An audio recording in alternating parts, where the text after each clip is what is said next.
It's Shaquem Griffin's world, and we are all paying rent. And the rent is $4.38. What a day. Combine Sunday on the air on NFL Network. For all those who reach this stage, it is the overriding goal and motivation to announce their arrival. I am Josh Rosen. I am Bradley Chubb. I am Sam Darnold. And this is where it begins, where the future becomes the present. Here we go, eyes up, that's it. Before they became household names, the biggest stars all started from the same place, this place. Cam Newton, Auburn University. J.J. Watt, University of Wisconsin. Odell Beckham Jr., LSU. Now, the spotlight shines on the next generation of stars. Today, the defense makes its presence known. Roquan Smith makes another huge play. Forces of nature, born to wreak havoc and terrorize passers. Who else? Shaquem Griffin. And Washington stuffs him. The next stars are here, waiting to be born. 1, 2, 3, The next big names revealed today. I am Bradley Chubb. Marcus Davenport. Sam Hubbard. Know my name. Know my name. My name.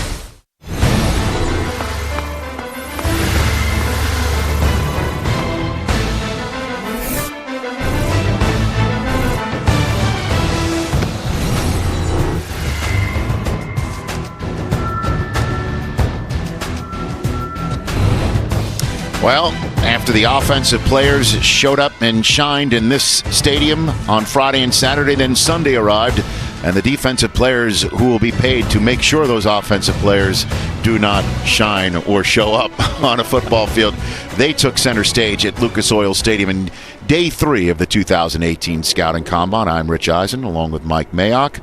And, we talked about this young man after he benched 225 20 times in the weight and reps room during the quarterback's workout on Saturday, and then Shaquem Griffin showed up today, and as I mentioned at the top, a 4.38 40-yard dash. That is the fastest by a linebacker, one of the fastest by somebody who weighs as much as he weighed in here, Mike. It really was remarkable. We start off every day with that whole musical montage of Know My Name. Yes. And I think at this point the whole world knows Shaquem Griffin's name. And as you said, it started yesterday in the weights room. We get 20 reps at 225 with a prosthetic on the left hand. The energy in that room from his teammates was unbelievable. I thought he'd run about 4.55, about 4.38. And then out in the field, he cramped up, he got tired, he fought through it. That didn't surprise me whatsoever. You start talking about where is he going to get drafted, at what level. He's going to play special teams. He's going to be a nickel and a dime linebacker. He's going to do anything you ask him to do, and he's quick and explosive. And as you can see, his 4.38 is the mark at which every single linebacker that comes to a combine from here on out is going to be aiming for until somebody could top it. But as you can see, since 2003, nobody's run a sub 4.40 in this group, so that could stand quite some time. As for the rest of the defensive players, you've got B.J. Hill, one of the more talented defensive linemen that were here today. Continues to make a great impression. At 311 pounds, he ran a sub 540. He repped out 35 reps at 2.25.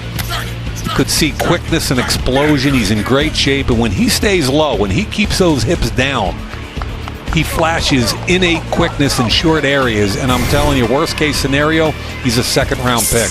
Bradley Chubb is a top 10 pick all day long. At 269 pounds, he ran 4.65. He jumped 36 inches in the vert, 10'1" on the broad, and then went out and looked clean and effortless in the field drills. Top 10 pick. A lot of people think he won't get past Indianapolis at number 3, but he's as clean, I think, as Joey Bosa was a few years ago. That is saying a lot. Willie McGinnis will be out on that field, so will Kim Jones. In the concourse, as always, Charles Davis and Daniel Jeremiah join us. Guys? All right, thanks a lot, Rich. And it has been a day for so many different players here, and it was defensive linemen and linebackers. And one guy who caught my eye in particular, defensive line player from the University of Alabama, Daron Payne. Now, It doesn't take rocket science to figure out this guy can flat out play.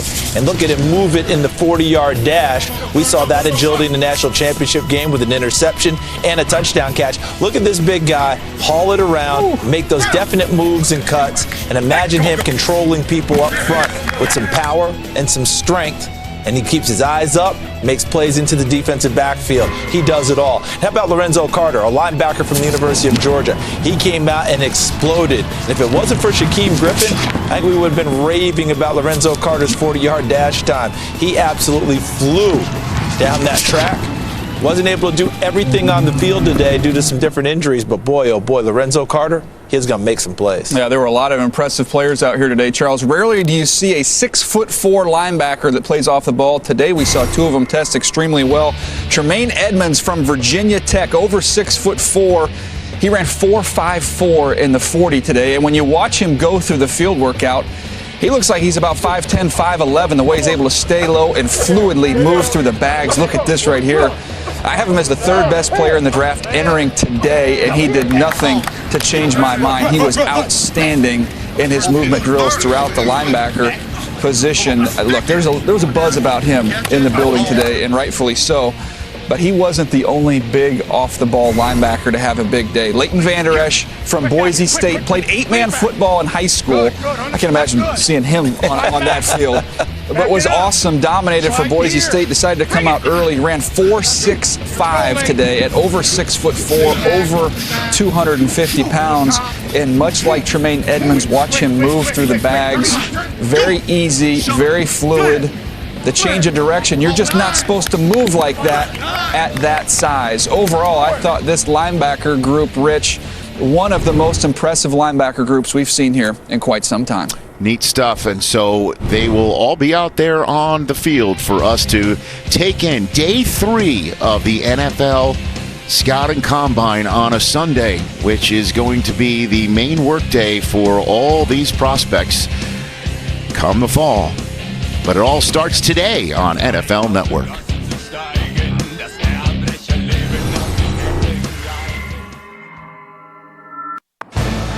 The 2018 NFL Scouting Combine is brought to you by Golden Corral's Prime Rib and Shrimp Spectacular. Every night, just $13.99. All right, we missed a very fast 40, which we'll show you in a second, presented by Old Spice.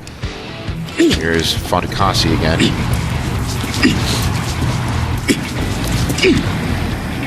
It's a 5'3" runner. DL3. All right, Rasheem Green, the 4.83 got lowered. He's running with the defensive tackles. I think day one in the NFL, he's probably a defensive end as he grows into that body, but he's a gifted kid that will affect the quarterback. So Coleman Henderson went from 5'20" to a 5'17". B.J. Hill. This is an impressive guy. 311 pounds, running 5 and sub 5. It's outstanding. Justin Jones. And we'll see his teammate Bradley Chubb shortly.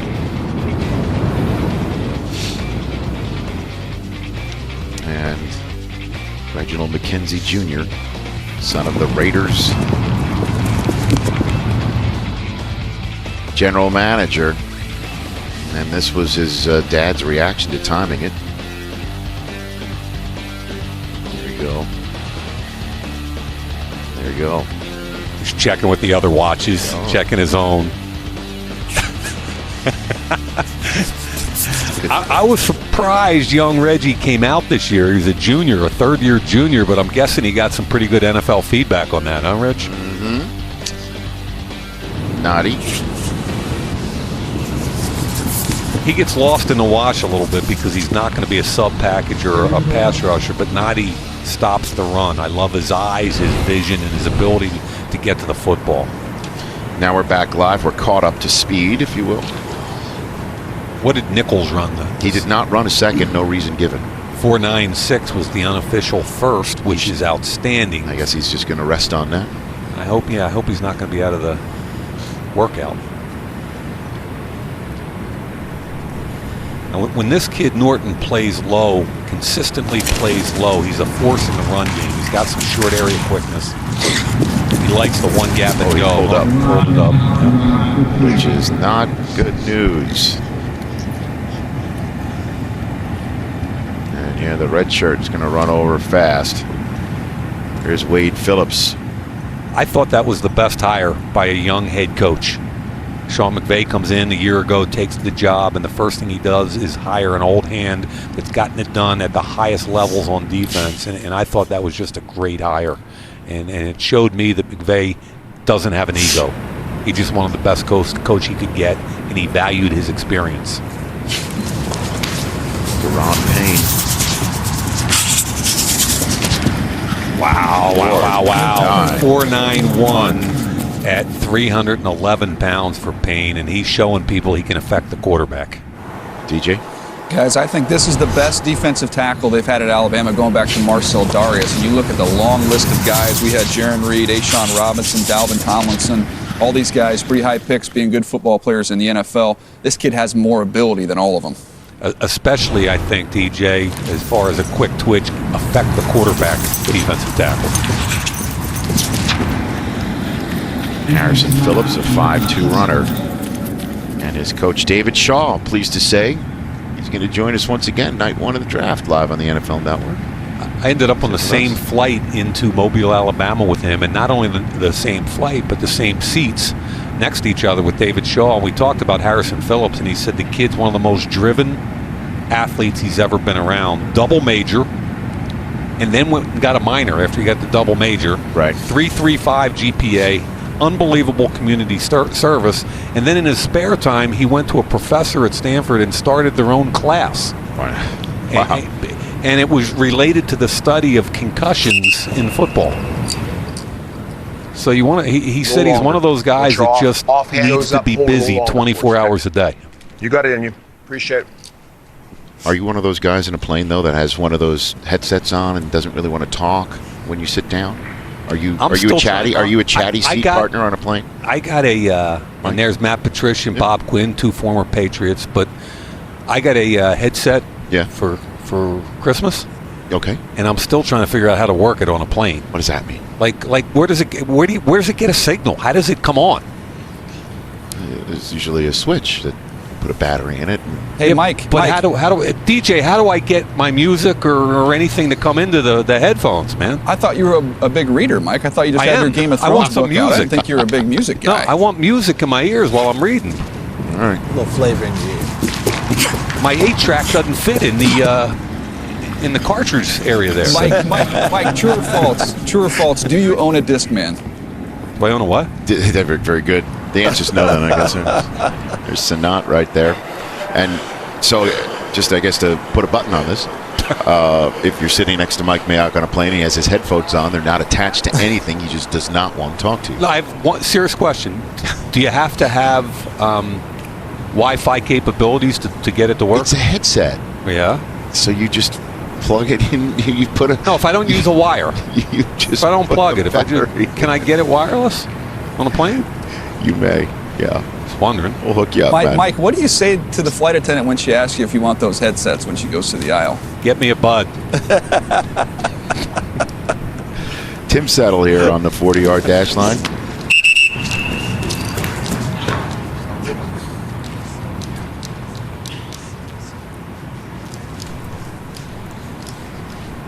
.541 his first time. You stumbled. I want you to be fast. I wasn't going to let that happen to you. I really liked his tape, and Brandon Williams, the space eater for Baltimore, was a guy he reminded me of. Strong and square. I mean, dominant in the run game. They both have some short area quickness. Settle, I watched him chase some runs down sideline to sideline that really impressed me for a big man. You don't see the 330-pound guys chase people the way he does. It's Brandon Williams just got paid in Baltimore, and this kid has that kind of ability. And he betters it a little bit better. Kim Jones, take it away. Kendrick Norton, guy's left hamstring. He told me he tweaked it. He's left the at least immediate vicinity with a trainer. Is his day over? He said he's not sure yet, but you know how these usually go. Yeah, that usually means it's a shutdown situation, and then everybody waits to the pro day where hopefully everything could be copacetic. Here's Nate Shepard of Fort Hays State. I watched his tape against Pittsburgh State, and they literally double-teamed him every snap, and yet he kept working hard. And that's what impressed me. He didn't have a big stat line, but he worked hard every snap despite being double and triple-teamed.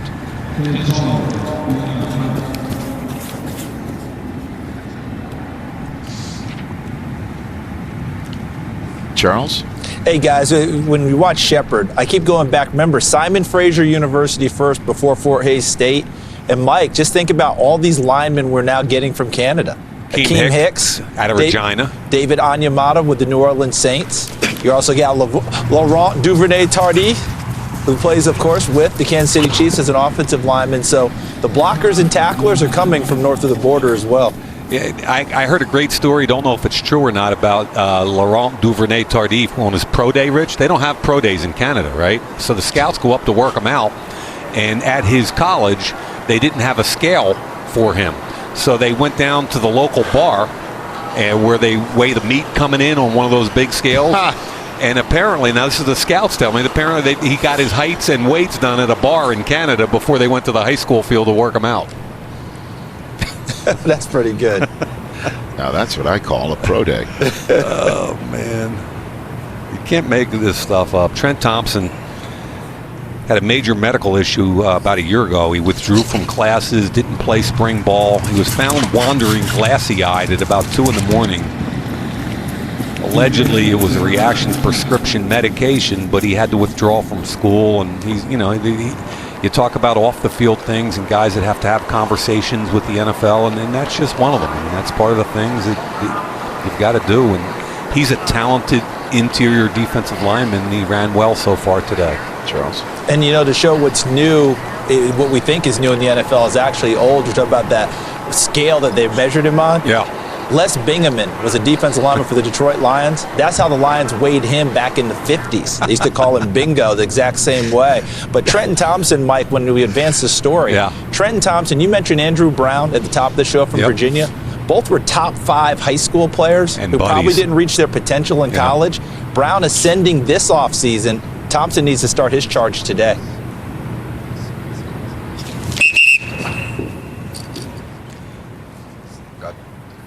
Yeah. So Dontari Poe went 11th. He wasn't as good a football player in college because he was so raw, but they're freaky athletic. They can play 2-gap, meaning taking up 2 blockers, or they're quick and explosive enough to play that up-the-field 1-gap game. And both of these guys, despite being 340-plus, are not just run stuffers. They can affect the pass game. And as DJ talked about earlier, if you're going to get drafted high as a top 10 pick as an interior defensive lineman in today's league, you have to affect the pass game. Coming in, Thomas Dimitrov, the general manager of the Falcons, said it was a very good chance that Poe hits free agency this year. Again, that's all part of the piece of the puzzle. Yep. Next Wednesday, a week from Wednesday, is when the new league year begins. I mean, I look at the top 10, and I think Indianapolis and Tampa Bay are the 2 teams that are crying for some pass rush ability. 5-1-1. I know you're hoping for 0.2 of a second faster. I was. But at 3:47, it's a great time. I mean, I'm not trying to show disappointment. And we're going to show you his tape in a little while from college, which is just explosive and quick and fun to watch.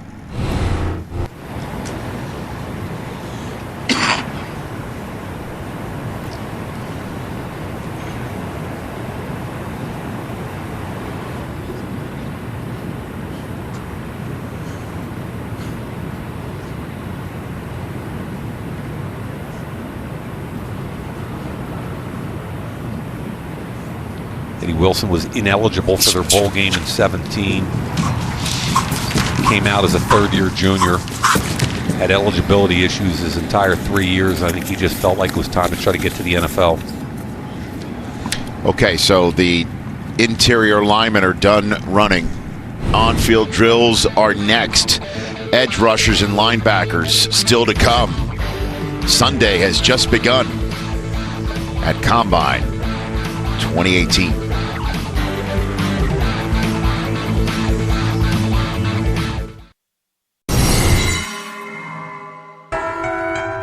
as we talk about all of these young men out there who rush the passer. There's a guy named J.J. Watt, 290 pounds. He keeps building that first-round resume. That's a pretty good burst coming around. And then that acceleration off the edge to get to the quarterback. Von Miller, almost 6'3", 246. Are you kidding me? Doing that change of direction drill, that's impressive. That's just unbelievable. Jeez, what an athlete. I think at the next level, he's a dominant edge player. And then those prophecies borne out, to say the least. Von Miller, Super Bowl 50 MVP. J.J. Watt, multiple Defensive Player of the Year trophies this year. I believe the first guy to win a Walter Payton Man of the Year award before snaps even played, based on what he did in the city of Houston. Pretty amazing, huh? Oh, please. So that was McKenzie. Now here's Noddy. The 4-bag agility drill, everybody. And again, this is all about quickness, change of direction, trying to keep your eyes up. Think about a football game where you can't look down. Their bodies all over the place. You've got to try to find the football, and there's multiple changes of direction. It's play action. You're trying to get to the ball. Where'd the running back go? Up. So this is all about what kind of hip movement do you have? Can you drop those hips? Can you bend the knees? And then can you explode? How quickly can you change direction and explode? That looked great, by the way, from Payne. That was terrific. Yeah, that was a dancing bear right there. It sure was. The idea is, again, not to look down at all. You're trying to keep your head up, your eyes up, bend in the proper spot. What a lot of the guys do to try to cheat the drill a little bit right at the beginning is use the back 1/3 of the bag so that they're almost not even going over the bag. Sanat, a little bit stiff in the hips, just like Harrison Phillips was a little bit, but it's hard for these big guys to be fluid. It's just not in their body types. You know, you're looking at 330 pounds, big man right here. Get out. Clear. Kept his eyes up, and he's tripping all over the place. He's trying to do the drill the right way and struggle a little bit because he tripped over the bags. That's a large man, though. I mean, watch Shepard. Get out. That's good. That's good. That's clean. Checking boxes. Big boy from Canada. Let's go. Here we go. Good job, Taylor. Get out. Good job. Trenton Thompson. I'll bet you this is pretty good. Get out. Up. Drop the hips a little more. Good job. Clean through the bags. Nice job. Stick it and go. Hear the coach say, stick it and go. Stick that foot and go. Change the direction. Let's go. Eddie Wilson from Purdue. Stiff through the hips. All right. Good hustle. There you go, man. And now get rid of those bags. Now we've got carts bringing in bigger bags, and I smell football on a stick making its 2018 Combine debut. It's coming. What are we about to see here, Mike? We're going to take a look at DeMarcus Lawrence, who the Cowboys need to re-sign, obviously. The year he had was amazing. And look at him here with the bags and then flatten to the quarterback. Again, the hand usage, the rip, and then you've got to go flat. Run the arc to the quarterback. Why does that matter? Against the right tackle, the flatten. Kirk Cousins, you're done. Watch the hand usage. There. Pin the arm and then rip through. That's textbook. Nice job by Coach Marinelli teaching that technique. It's a basic technique. DeMarcus Lawrence has it. Football on a stick. Yeah, there it is. And we're going to see get off on this drill. We're going to see hand usage, and then we're going to see them flatten as they run the arc to the quarterback. And let's listen into the coaches. Push. Club rip. Everything's going to be on the club right here. You see this cone right here? It's feel bad for the guy holding bag 63. Yeah. I mean, some of these guys eat it.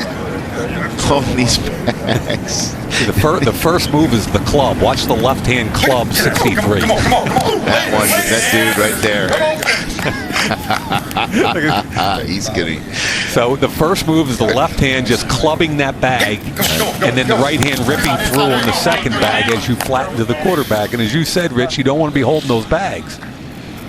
Foley Fatukasi, club, bang, now rip through. Why aren't they using the football on a stick? Normally that's what they do. Yeah, the coach is using his foot. That's an outrage. Give the people what they want.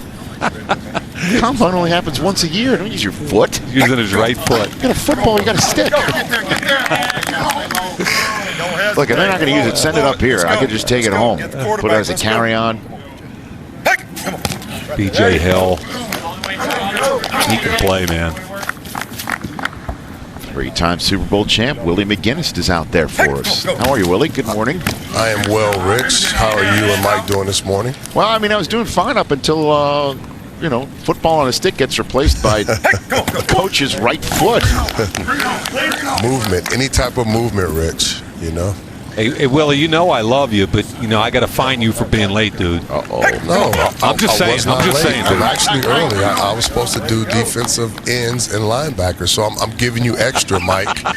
I'm doing extra. I'm going interior. He's doing conversion.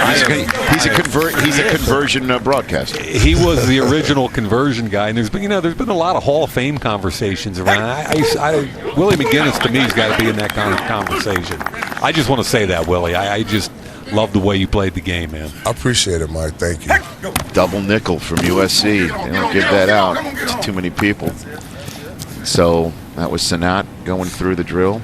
So, Willie, from your perspective, talk through club rip. Well, a lot of people focus on the hands. I focus on the get off too. The first two steps, gaining ground, on the tackle, and of course, the slap club or slap rip or slap swim, whatever your choice of move is. I just think you got to be violent and you got to break the lineman's hands down. A lot of kids these days, man, they're not active with their hands. I don't know where it went wrong, but they're not teaching hands. So you got to work those hands and be violent. And what the hands help you do is clear your hip past that tackle, right? Exactly. Clear your hip and create a little bit of separation. If linemen, they want to take away the space. They want to grab. They want to take away the space. For us, we want space. We don't want to get tangled up. We want to be able to move and get to the target. That's why you guys put Valvoline on your shirts. I am guilty of using a lot of Vaseline in New England, mainly because of the cold weather. Okay, you're gonna go off movement. Okay? All right, this dude holding the bag. He moves his head before there's contact with a bag. That's anticipation. An evaluation by you. Yeah.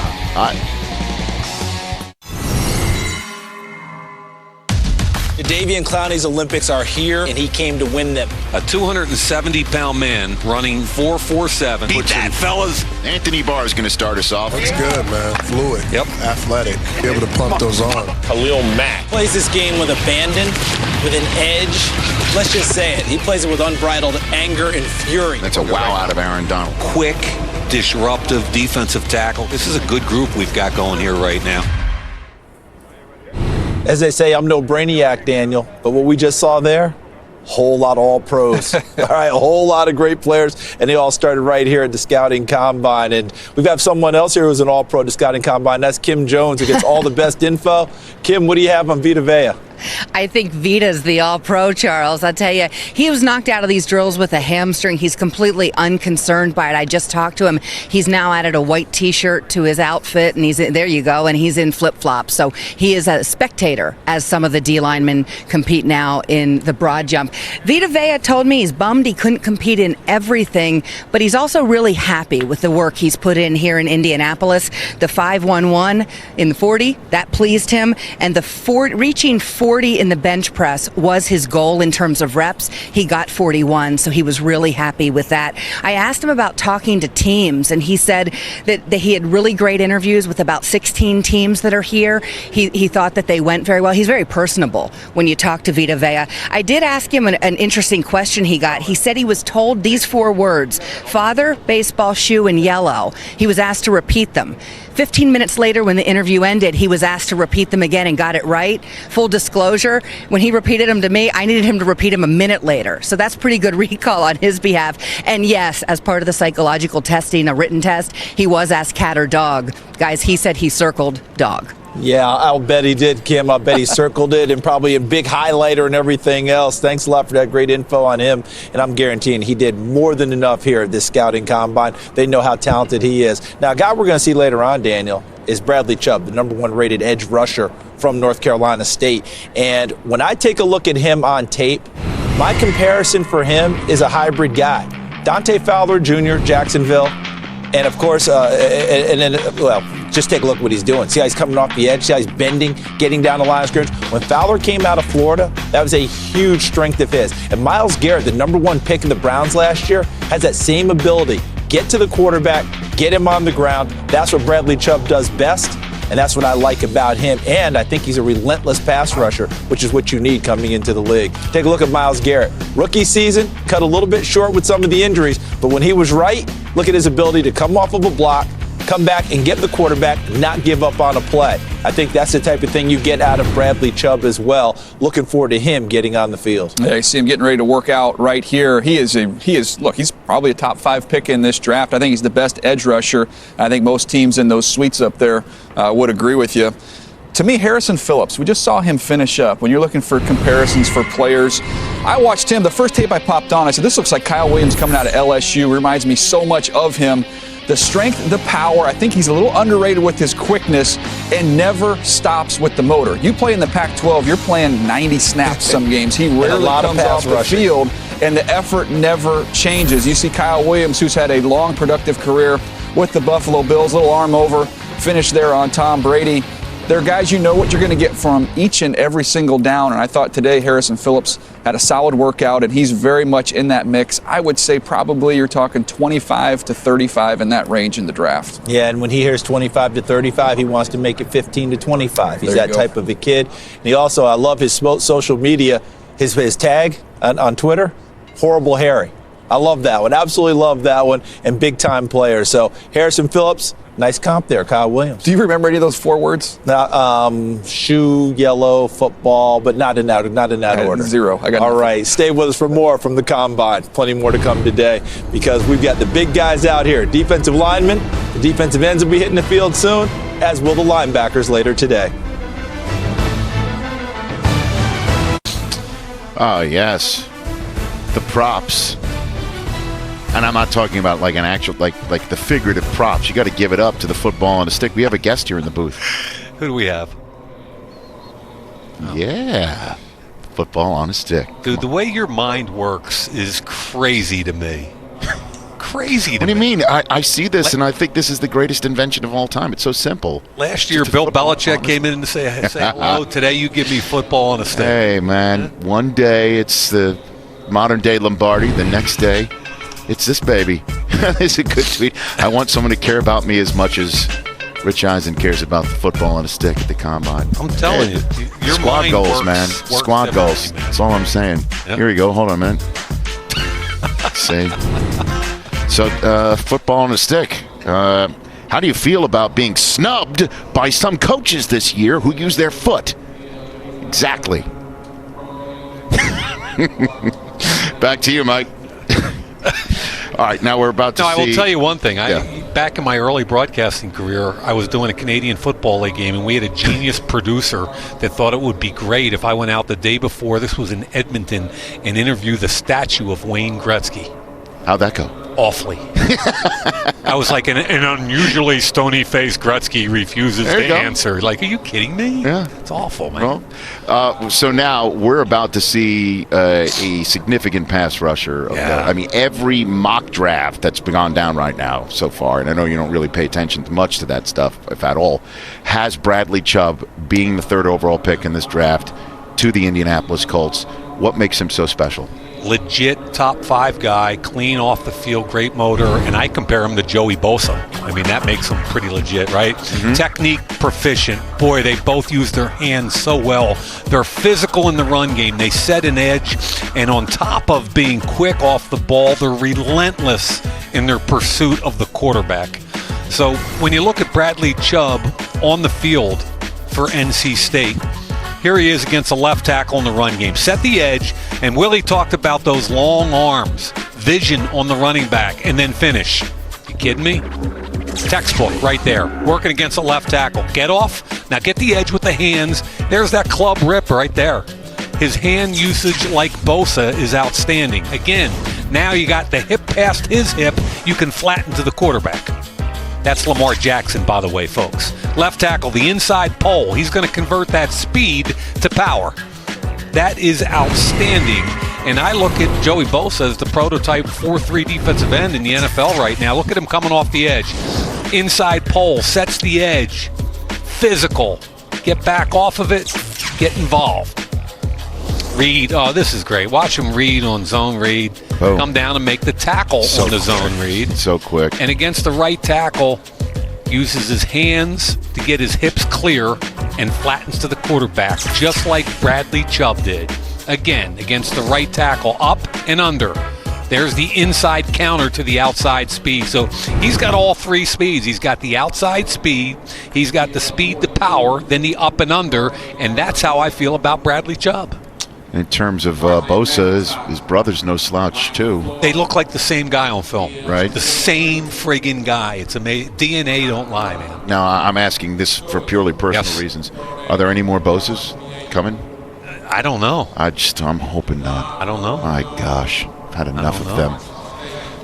Now let's talk about this kid Landry. What do you like? Yeah, we talked about the premier 4-3 edge rusher. Let's talk about a 3-4 outside linebacker edge rusher, Harold Landry from Boston College. He's got tweener size, 6'2" and 3'8", 252 pounds, had a big junior year, stayed and played his senior year, had some durability issues, plus every team that played against him double-teamed him the whole season long. But at the NFL level, you can see him up and under in the run game, finishes. Here he comes against the left tackle. This is what he does best, folks, is get off and his ability to bend and flatten to the quarterback. Watch him bend right there. He gets under the tackle. That's rare. Not many guys can do that. And flatten to the quarterback. And again, there goes speed to power. Impacts the play. The interception by Isaac Yiadom, who we're going to see tomorrow.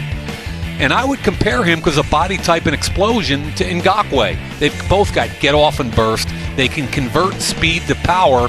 Ngakoue didn't go to the third round, and he's been a Pro Bowl player in Jacksonville. It'll be interesting to see where Landry goes. The only knock on him has been, can he be consistent and physical at the point of attack? Okay, so we're going to take a break, and when we come back, we will watch those 40-yard dashes. Somebody please, Puma, I'm looking at our terrific stage manager, please send the football and stick back down immediately. I do not want to have anything to do with that not being used. And the on-field drills that will happen after the 40s we're about to see. Okay, the 40 presented by Old Spice. This is what went down while we were on a commercial break. James Looney of Cal, his brother Joe on the 49ers roster. 4-9 flat. What a great name coming up. Hercules Mataafa. Great story, too. Washington State. He played defensive tackle with an incredible motor, but look at the body type. He's more of an edge rusher or off-the-ball linebacker, but he took it for the team and played his tail off inside at defensive tackle. Javon Roland Jones of Arkansas State. Another tweener, under 6'2", 253, came off the edge at Arkansas State. He's got to stand up. Breland Speaks of Ole Miss. One of my, he's not going to run fast, but he's a base end, and I thought his tape was really good. He's got a little juice coming off the edge, and I like him. Contavious Street of NC State. Man, the NC State line is in full force today. Yeah, and he's freaky now, especially in the weight room. Did 28 reps at 2 1/4, and this guy, in a group of men, Contavious Street looks like Superman. Josh Sweat of Florida State is up there now. Yep. Another one of these guys that came out as a third-year junior. I'm just amazed at how many guys are coming out these days, but that's a different conversation. Hey, make sure we get the top of the order coming back over. Okay. You're cool. Hey, there's Ken Norton Jr. What's up, Ken? You're back on NFL Network. The hat on backwards. That's right. One of my first NFL Total Access compadres right there. Kenny Norton Jr. Man, we're just running football people out of television, aren't we? We saw John Lynch. We saw Ken Norton. We saw John Gruden yesterday. All I know is that it was on Total Access. You know, my wife, Susie, covered USC for many, many years. Pete Carroll. She helped book him on NFL Network years ago. And he tells Ken Norton Jr., walk me out to my car. The two of them chit-chatted. And he wound up coaching for Pete Carroll. That's cool. So in a way, you set that up? Well, my wife did, I guess. There's good time right there. No way. Josh Sweat, 4.57. I question his play strength a little bit, but he's got length, very good hand use. 4.57. Really, yeah, that's an outstanding time. But he's 251 pounds. The 3-4 team is going to look at him as an outside linebacker. They get bigger, stronger, faster every year. Every year. Really do. And here's another one. University of Miami Hurricane, Chad Thomas. I didn't think his tape was outstanding, but then he went to the East-West game and dominated. He's got the body type you want for a defensive end. Didn't think he was a glass eater in the run game. Played a little too high. Gave ground in the run game, but you could see his length and edge talent in the pass game. He's got a little bit of twitch. They even stood him up in some of their packages. What did he get? 4.93. That's not bad. Jerry Jones in the house now. Talking to Jason Garrett.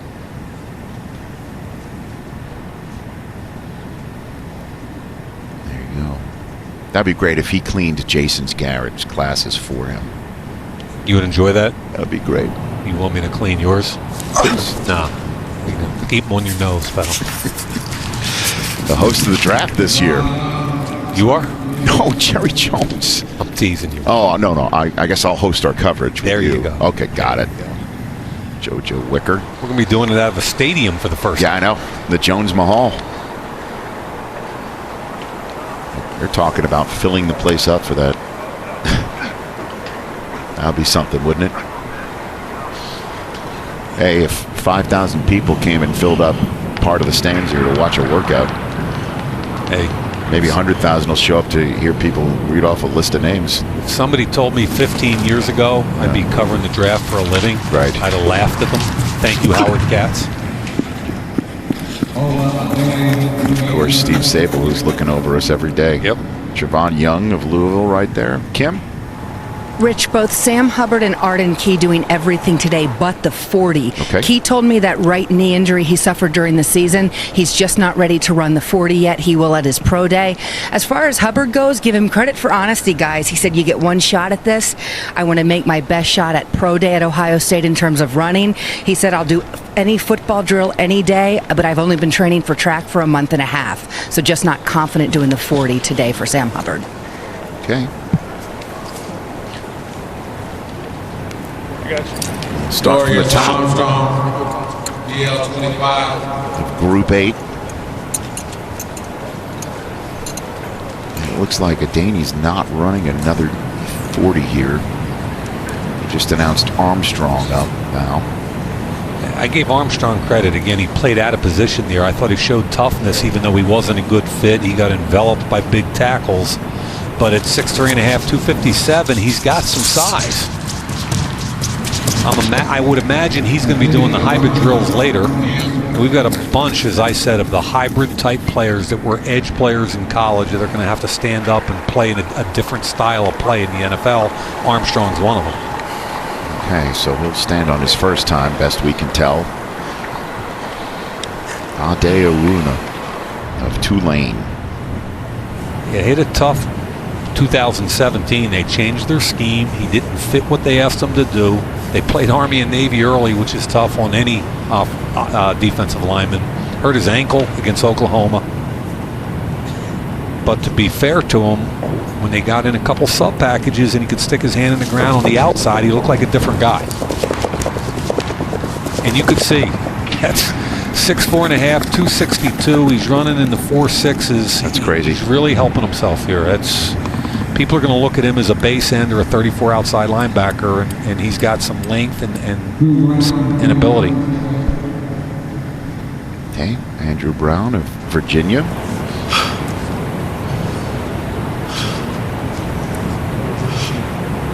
He had injuries in 2014.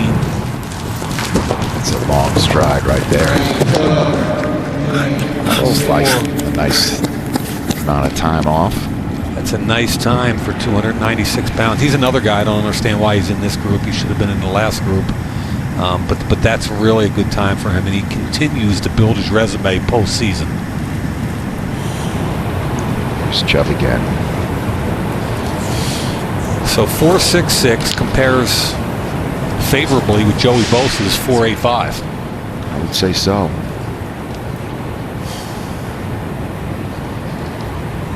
I kept trying to pick his game apart watching his film, and it's really hard because a lot of these edge guys don't want to play the run, but he's so physical and tough against the run.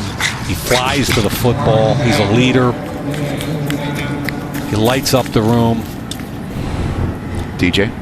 I think there's a viewing party for all the ACC tight ends watching Chubb run today, and just so thankful they do not have to see him anymore, because what he did to tight ends on tape was borderline criminal. Well, Dorsey, while he was with Kansas City last year, watched Cleveland choose Myles Garrett, #1 overall. And so now everybody believes Cleveland's going to go. They're going to go offense, obviously, with a quarterback or Saquon Barkley, #1 overall. I'm just telling you, Cleveland's defense is already competitive. They play well, they play hard, they're well coached, and they've got talent on the defensive side of the ball. Marcus Davenport there. Marcus Davenport, folks, remember that name. We're going to show you some film of him at some point this morning. And 4.59. For a Texas San Antonio guy, Davenport versus Ansah. Look at the size. Ansah a little bit heavier, a little bit more arm length, and very similar. So you talk about Ansah as a freak, you've got to put Davenport physically in the same category. He's raw, like Ansah was raw coming out of college. And the thing I like about Davenport is as he learns, and he will, as he learns, he's going to get better and better. He's got toughness and a motor. And DJ, I know you like him too. Yeah, this is a kid athletically, I'll tell you about him. He was recruited by UNLV to play basketball, so he's that type of an athlete. And you talked about being able to learn and grow. Yep. I thought his growth in the Senior Bowl from day one to the game was greater than anybody that I've ever seen down there. And Ziggy Ansah, now a franchise tagged member of the Detroit Lions. Okay, so let's simulcam the break. The aforementioned Myles Garrett, the aforementioned Joey Bosa, and Mr. Chubb. He used his first run. So emerging from the pack, the first overall pick from last year, with Chubb right behind him.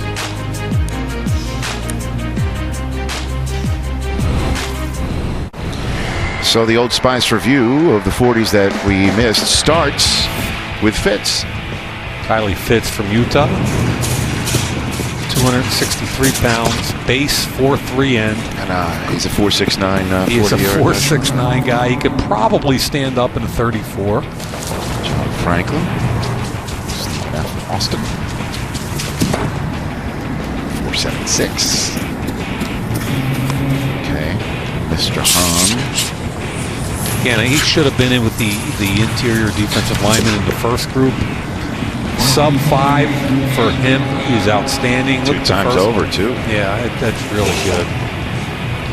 Marquise Haynes, one of the hybrid guys, edge rusher at Ole Miss, is going to have to stand up.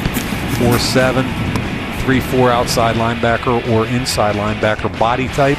Moments ago, Jalen Holmes with a 4.83, so he improved his time just a hair, but that's good enough. That length and athletic ability.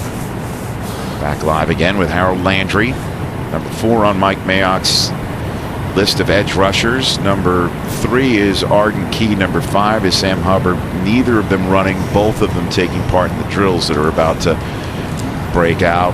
Chubb and Davenport, they've already run their 40s. So let's see how Landry does here. He showed how he's got a great dip move on the outside. He also converts speed to power. He had 3 sacks against Florida State a year ago, and he can convert to power. Good time for him at 253 pounds. Yeah, I think he's one of the more polarizing players, though, when you talk to people around the league. Some view him as a first-round pick. Others have him in that third, fourth-round range. So grades are all over the map. And I think a lot of that has to do with what Mike was saying, what you saw last year versus this year, as well as how they fit into your scheme. I think the scheme fits big, too, DJ, no doubt.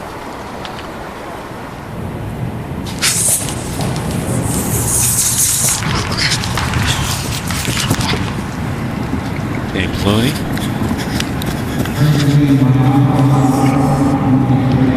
Sub-5s. Yep. At 287 pounds, that's moving pretty good. He had 35 starts over 3 years at Cal. Was very durable. Showed up every week. Look at that guy. Oh, yeah. Guy with the hat on, and they both have hats. But the cap. Yeah. I mean, Brian Dawkins, to me, is one of my favorite all-time safeties. And I was around the Eagles because I do their preseason games. What he does with some of the players, his ability to kind of sit down and be a mentor, tremendous. Freshly minted Pro Football Hall of Famer. Yep. Marafa. Hercules. 4.77. 123 tackles, 22.5 sacks, 3 forced fumbles. Nice career, man.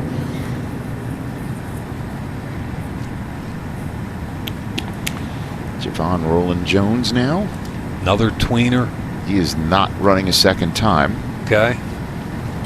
So Breland Speaks is up next. Under the radar a little bit. Another one of the guys that's coached or tutored by Chuck Smith, who's one of the preeminent tutors for the edge rushers. I've gone and watched Chuck work his guys out. And he's got Breland, remember your offhand. Arden Key. He's got Breland Speaks. There's Jimmy Schwartz.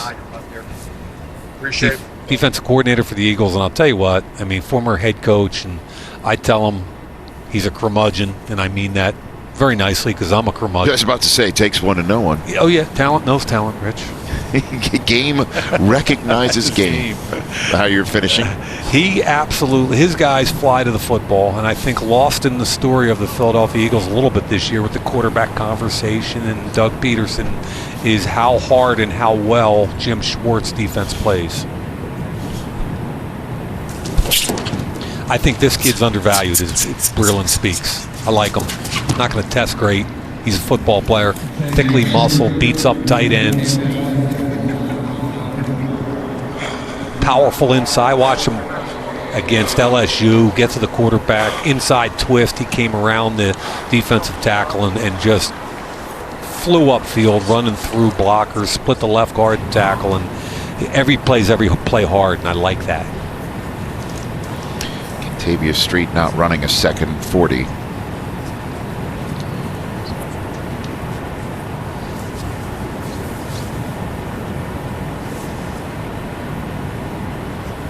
Josh not breaking much of a sweat, getting down. He had a horrible injury in high school his senior year. He had tore his ACL. He dislocated his left knee. Impacted him a little bit at Florida State.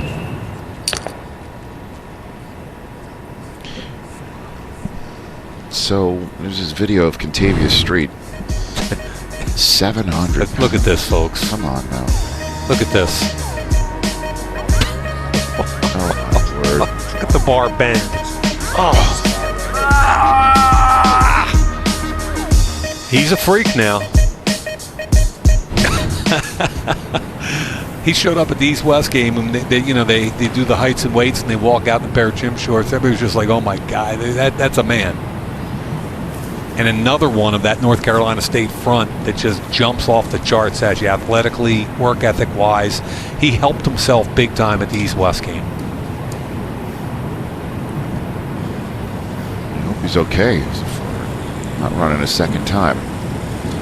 You got to figure out how to use Street is part of the issues with him. At 280 pounds, he's only 6'2".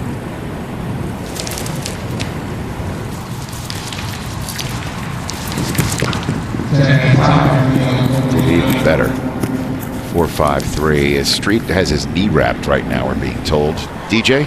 Yeah, good times for Josh Sweat there, but going back to Kentavious Street, you know, when you're putting a roster together, I think there's a lot of value with somebody like that because he saves you a spot. You can cross-train him at so many different positions. You could stand him up at outside linebacker even. You could play defensive end. He could even give you some inside sub rush. So guys like that have a lot of value, especially when you get into that third-round range. Yeah, I think he's got, DJ, you're 100% on target with the inside-outside versatility, and more, you know, let's face it, guys, we're in sub-packages 60, 70, 80% of the game now. There's no such thing as a base defense, and the more you can do, stand up, hand in the dirt, the better you're going to be and the longer you're going to play. Another sub-5 time for Chad Thomas. Well done. Base defensive end in the four-man front.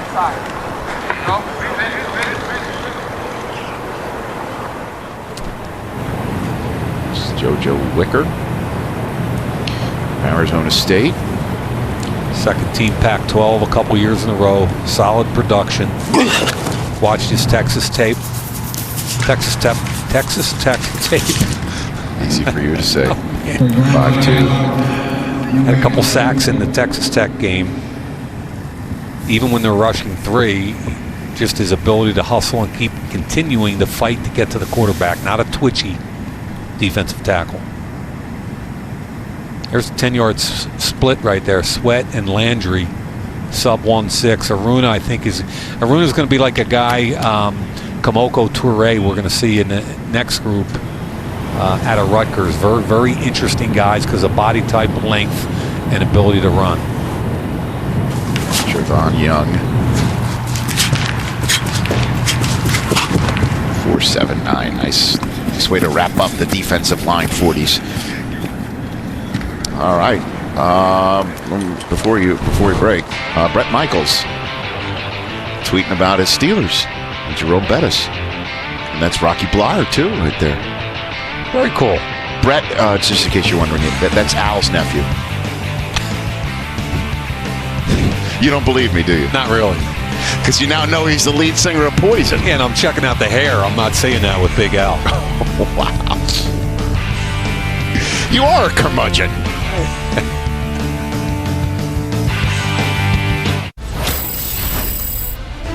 Bradley Chubb showing up, showing out. Vea unfortunately had a shortened day due to hurting a hamstring during the 40-yard dashes. Now we've got Jim Tomsula from Washington back out there on the 40-yard line directing traffic right in the middle of the field.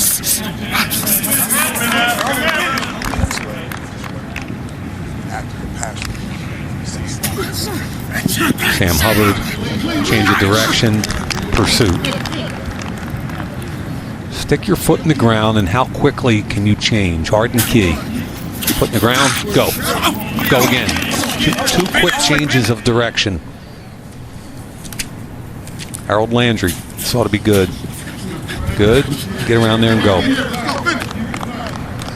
Good job by Landry. The key here, coaches want to see too. A lot of guys try to cheat and try to guess which way he's going to send them. You know, you just got to run and you just got to. It's more of a reaction too. When Coach Tomsula gives you that direction, he don't want you guessing. Boom. Stay up, Herc. He's had a little bit of balance issue today. Yeah, he's been falling all over the place.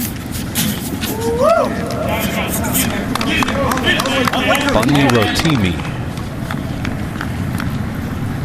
Again, I think this guy's a pretty good football player. He's not going to test as well as everybody, but his tape's very good. Breland Speaks, about 6'3", 285.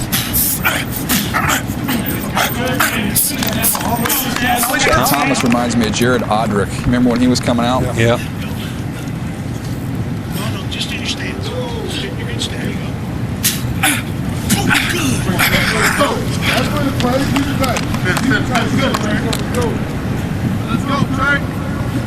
Trayvon Young. High hipped. Top of the order. Top of the order.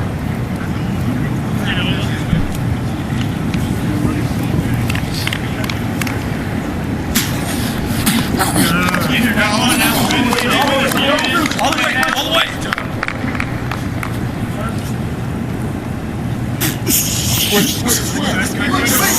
Armstrong. Yeah, he's having a good day, isn't he? Yeah. Glad he's working out on a different day than Baker Mayfield. Rich. Rich bringing the coin flip back, huh? Hey, I mean, that was a moment that I think Mayfield accounted for quite a bit this week, right? But it accounted for a lot of discussion. The question would have been, I think the question was, you're letting a 1-9 team get under your skin? Yeah, if the Jayhawks are going to trigger you, what's going to trigger you here at this level? That was part of the conversation, I'm sure. And you know what I said yesterday. Some teams in this league, go ahead and trigger. Go win football games, which Mayfield can do. Rich, I agree with you. Charles, I think 1-10, whatever the record is, you see him as a competitor. Well, it wasn't the competition, Willie. He was going to throw his 4 or 5 touchdowns. That wasn't the issue. Yeah, well, some guys. How far do you need to go on a 1-9? I think was the question. Well, I guess on the flip side, do you think that wasn't an issue? He was going to put that up anyway. Amazing, Rich, how you wake up when we get the quarterbacks. No. Well, hey, that's the league. The reason why we're seeing all these guys out here right now, Mike, is because those quarterbacks need to be put on their behinds. Remember, Baker triggered all year long. That's why I had a Heisman Trophy season. Do you think? He was I incredible. agree. You got to find different ways to motivate. So when you know you're good and you're winning and you're playing at a high level, any little thing you can take and use that to fuel the fire or whatever. Do it. Listen, his fire burns hot all the time. You have no worries about that. Well, let me ask you about this one, guys. Do you think Armstrong was asked this week why he didn't shake his hand? The flip side? Potentially. Yeah.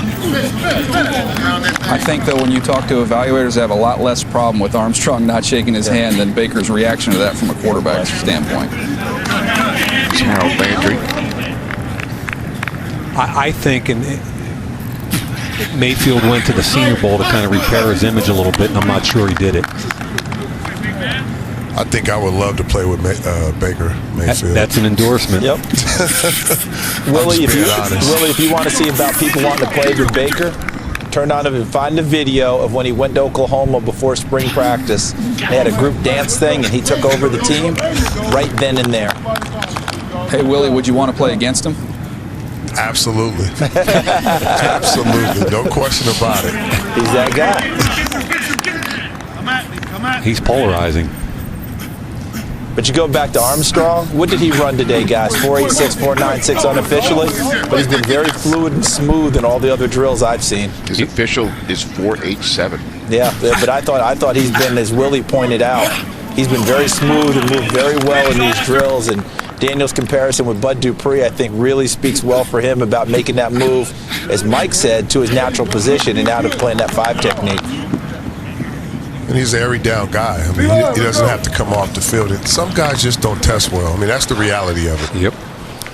And then sometimes those who test well, it translates to the field. Let's take a look at 2018. Y'all the nigga. Why that one mattered. Fletcher Cox, Super Bowl champ. Stick your foot in the ground, change direction twice now in a game. Bubble screen, left foot in the ground, take the angle, and finish at the ball carrier about 10 yards down the field. Again, Matt Ryan, bubble screen, left foot this time. Change direction, different angle, line them up, and finish it. Bradley Chubb. Coach gives you the screen, stick your foot in the ground, get up the field, pursuit. Change of direction, pursuit. Davenport, stick your foot, go, turn, pursuit.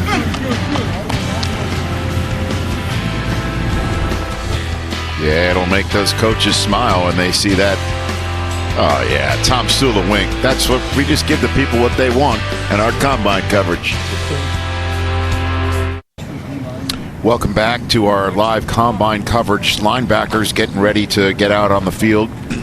That is Shaquem Griffin, who many people were introduced to for the very first time yesterday in our combine coverage. And if you were introduced to him for the very first time, you know he is really good at football. You'll find that out today. He's an energy giver. You can just see a big smile. Everybody rallies around him. I think he's a special kid. I really do. And we're getting a glimpse at the linebacker drills that we're going to see. What they're doing hybrid right now is go through some of the drills that linebackers will go through for these guys at defensive end to see who can convert hybrid drills, right? Is that what it's called, pretty much? Hybrid drills, basically, defensive linemen in college who are going to be asked to potentially stand up, playing a two-point stance, and have to cover. Remember, it's a pass-first league. In addition to rushing the quarterback, you've got to be able to drop back like a true linebacker and cover both man and zone. Willie McGinnis had to do it several years ago back in his day at the Combine. Willie, talk about this a little bit. The original term we used was called the elephant, where you could play defensive end and move around in a certain defense, and then on third down you put your hand in the dirt, and then on other downs you could stand up and you could play in the pass coverage. And they just want to see how these guys look in space, flipping their hips, getting out, exploding, running to a certain point, settling down, and then exploding on the football. And if they got ball skills, can they catch the football once it goes in the air, which a lot of guys you see struggle with that. Yeah, they're being introduced to the football for the first time in flight. But you've heard me say throughout the last two groups of people that they're going to be asked to stand up because in college they were predominantly edge guys. A lot of them are 6'1" or 6'2". They're not long enough to play in rundowns in the NFL on the line of scrimmage. So what they're trying to do is see which one of these groups. They're going to ask all of these guys, trust me, in training camp, whether they're outside backers or off the ball inside linebackers like Hassan Reddick. They're going to be asked to stand up and show they're athletic enough to play in a two-point stance instead of a three-point stance. I was talking to a GM earlier this week about the Combine, and GM mentioned how he thought Saturday's the longest day. Combine with QBs, and I said, no, it's usually Sunday because of those conversion drills. And we're getting more and more of them every year. And the general manager says, all right, give me one guy back there. Those 3-4 teams, just demonstrate that. we love those We'll go conversion through it half drills. speed. They love it. Yeah. They need it. So I'll start you out. I'll go. It's 3-4 teams. Shuffle. Open If over your you've right. never Don't stood mind the up, extra time here. who's that? Is that Landry? That was just in half speed. That smooth. He's in demonstration Let's mode. get this group going. Well, when you're chosen by the assistants to demonstrate, that's usually a good sign for your prospects. Yeah, and that's what he is. He's a 34 outside backer. You can tell the guys because they won't finish the drops. They'll start looking back and they'll start stopping. Who are not used to dropping. Instead of turning and running, you hear the coach continues to say, keep running, keep running, keep running, because they'll stop. Naturally, they're not used to doing it. Right? Too high. He's all, can't really get out of the break, flip his hips and all that. You guys haven't scouted for a 3-4 team. When you're watching these workouts, you've got three categories. They can excel, they can survive, or no chance. I've talked to a bunch of 3-4 coaches and GMs over the year, and they feel like the guys that have never dropped before, guys that have always been in three-point stances, it's a 2 or 3 year project for a lot of those guys. It is. I talked to Tamba Ali years ago, and remember, he was one of those guys asked to stand up in Kansas City, and I said, what's the difference? Is it really that big a deal to go from a 2-point to a 3-point or vice versa? He said, Mike, when you're in a 3-point stance, your entire world is the tackle in front of you. You can't see anything else, and your mission in life is to defeat that tackle. As soon as you stand up, the world opens up. There's a triangle between the tackle, the quarterback, the running back. There are different people coming at you to block from different angles, and it's a heck of a lot more complicated in addition to all the pass drop responsibilities. So I thought that was kind of interesting coming from a Pro Bowler at both levels. And everybody can't do it, Mike. I mean, They tried to do that with the Texans with Clowney, for a couple of years, and he just wasn't as comfortable in space. They put his hand in the dirt, made him a true DN. What is the kid? He's a Pro Bowler, right? Right, and then they found out they could rush him over the guards. Forget dropping him, put him over a guard and let him overwhelm him with quickness. It's a disservice to certain guys when you stand them up and you take them and try to put them in space to try to force it. Certain guys, they're just naturally, man, you need to be going, Arden Key looked really good right there and finished with a nice catch. Here's Landry. This ought to look good. That looks very smooth. He looks like he's built to be a 34 linebacker. Nice job by Harold Landry. Under control. Yeah, the whole way, right? Remember, Matafa was a defensive tackle this year, folks. Find them all. Go get it. He's definitely going to have to stand up or play some outside linebacker. I can't see him playing D tackle in the league. Oh no, he's got hands like feet though when he's throwing the ball. Chad Thomas, who's really a 4-3 defensive end. I don't think he's not a conversion He's trying guy. though. They're all trying. Wimbush was predominantly a hand in the dirt guy. Ball State. See how thickly built he is. Willie, do you know how many career interceptions you had? Was it between 2 and 4? I would say. You want to try again? Is that bad? Go high. Go higher? Well, just think of your uniform number in college. 5. Correct. How many did you take back for touchdowns? Any? 1 or 2? 2. I would say 2. You got that Ding, one ding, spot ding. on. By the way, Price is Right rules. He was closest without going over each time. So come on down, Willie McGinnis. 5 career picks, 2 to the house. Charles Robinson tweeting about Sam Darnold and Josh Allen are leaving a hotel and getting into the electronic revolving door together. One pushes the door, which you're not supposed to do. Door stops. Suddenly they're just 2 dudes trapped in a revolving door until someone let them out.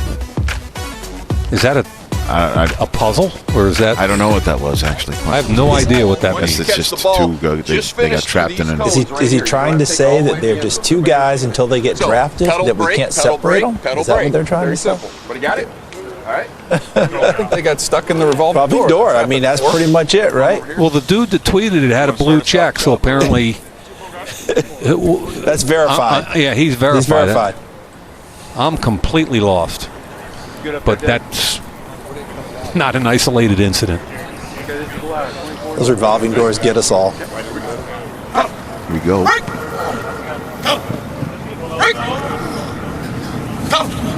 Okay, again, part of the hybrid drills, and it's all about just opening your hips and seeing what kind of natural movement skills you have. Backpedaling, unlocking a hip. Here's a pedal. Nice job by Armstrong. Under control. Pedal.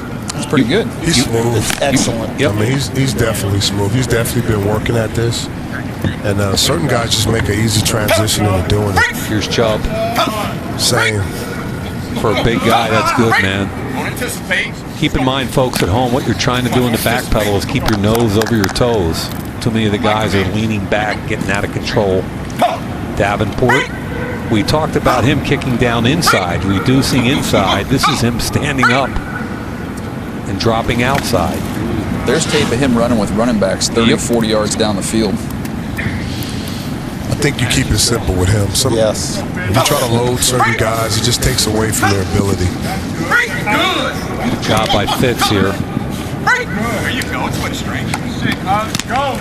Willie, sometimes is the question, sometimes because they can do it doesn't mean that they should be doing it. You're taking away some of their other gifts. You know, like you were talking about Clowney. Why are we doing all this when the best thing he can do is rush the passer? Sometimes keeping it simple is the way to do it. I'm not sure this is Jalen Holmes. I think he's going to be down inside, beating up guards and tackles. That ball is winning the percentages right about. That was like watching Prince Fielder trying to catch balls in the outfield. Like that we shouldn't do that. Hubbard not bad, folks. Except for that. You spoke too soon. Yeah, he got chewed up. Arden Key. This ought to be good. Let's see this. Hip movement. Stiff on that first one. Change direction. We have a catch. Yeah, right? Here comes Landry. Quick. Body type wise, he kind of looks like Shane Ray. I think he and Armstrong look the most fluid in this drill. Would you guys agree with that? No, that's good. Yeah, Armstrong to me just Armstrong and Landry. Yeah, both those guys right there. See, this is important for a guy like Matafa, who's got to change position. Well, he's a bad Matafa. Was able to Matafa. catch it. That was nice. I think he's going to find his way on a practice squad next year as he tries to figure out where he's going to go. He's a bad mother offer.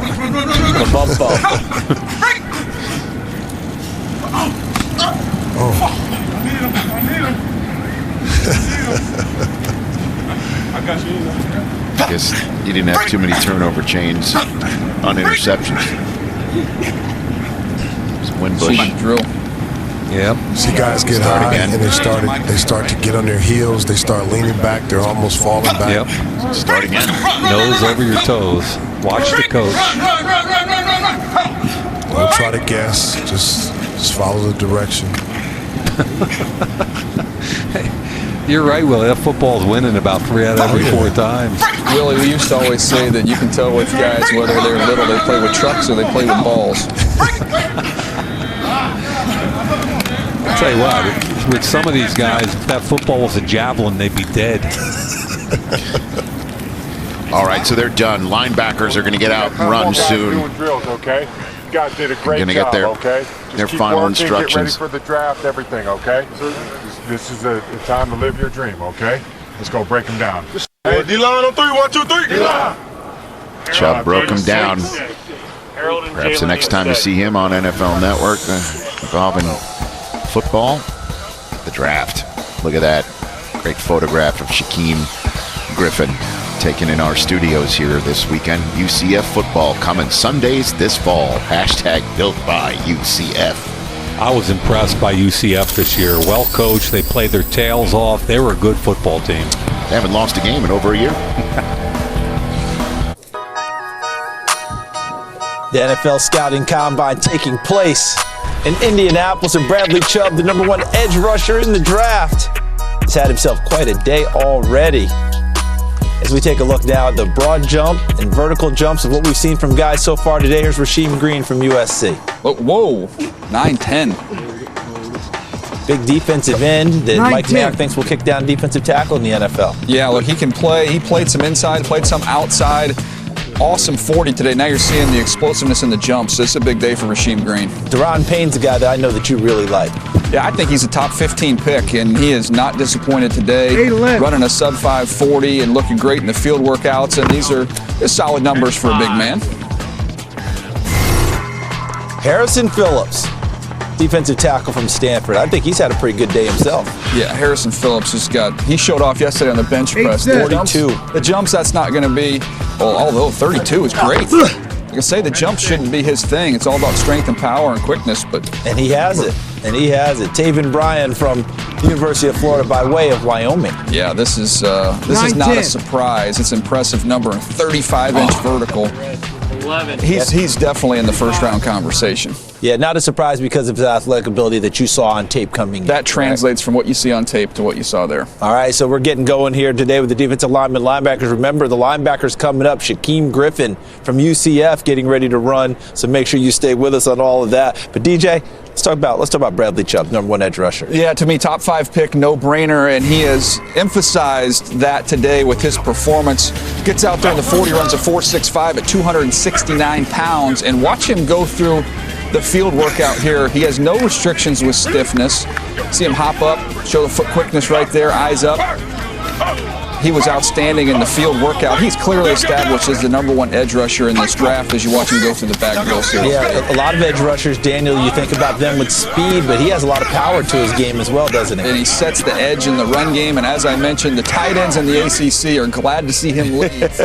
Spent a lot of time over tight ends and throwing to the ground and making all kinds of plays. You watch him go through here. Look at the change of direction. You want to play outside linebacker? Not a problem. He can do it. He didn't just take the defensive end drills. He took the hybrid drills, what you do with the outside linebackers, and see if he can stand up. And he's checked every single box you're talking about. How about Marcus Davenport from the University of Texas, San Antonio, UTSA? Yeah, now Marcus is not quite as polished as a player, but you want to talk about a freak of an athlete. Almost 6'6", 264 pounds. He runs 4.58, and watch how easily he moves through these drills. He's kind of new to football, hasn't played football for a long time. He's a basketball player, player of the year in his conference, ultra productive, goes to the Senior Bowl as we talked and got better and better each day in the field workout. Look, I have him as my 10th overall player. It would not shock me at all. It's all said and done. He's a top 10 pick. Now, he's often comped to Ziggy Ansah with the Detroit Lions, and you convinced me about Ziggy Ansah a few years ago. It's not just a body type comparison, though, is it? Yeah, both guys that are raw, that their best football is ahead of them. He won primarily with speed, effort, and quickness. You're going to see him develop more polish, more hand moves, more ways to get to the quarterback. But talk about having a tool set to work with. And maybe a little bit more power than he gets credit for. We did see him at the Senior Bowl in Mobile work inside over the guards on pass rush, too. Yeah, he can convert speed to power on the edge, too. And then Harold Landry from Boston College checked in, was a little bit taller than they measured him last year, which was good for him, 6'0", so 6'2.5", 252 pounds. Ran an outstanding 4.64 40. As you watch him go through the bag drills here, to me, I think the 3-4 teams are going to love him, be able to use him in that fashion. You see a little bit of Beasley. I see a little bit of Shane Ray. He's a really good football player. Was injured this year, so the production tailed off. But I thought a solid workout today for Mr. Landry. Yeah, that's something you mentioned earlier during the drills about the big year in 2016. Not as big in 2017 in terms of numbers. Yeah, you're hunting for pass rushers, though, especially in this league right now. When he's healthy, he can get home. Yeah, I think the 3-4 team's going to absolutely love him. Look at the movement skills. Look at the ease that he's going through things and able to finish it off with a catch and take it down the sideline as well. Yeah, we didn't see a great display of hands from this conversion drill. He was one of them that actually had them. He did a nice job.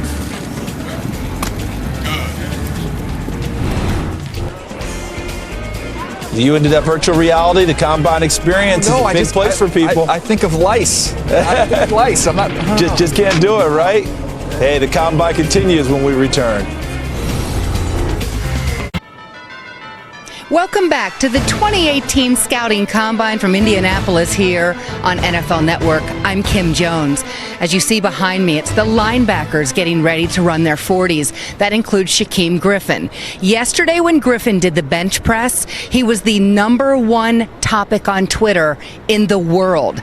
I just shared that with him, and Shaquem looked at me, he smiled and said, "The world is big." Well, the world is also learning about him. Shaquem Griffin, when he was 5, had to have his left hand amputated because of a rare birth defect.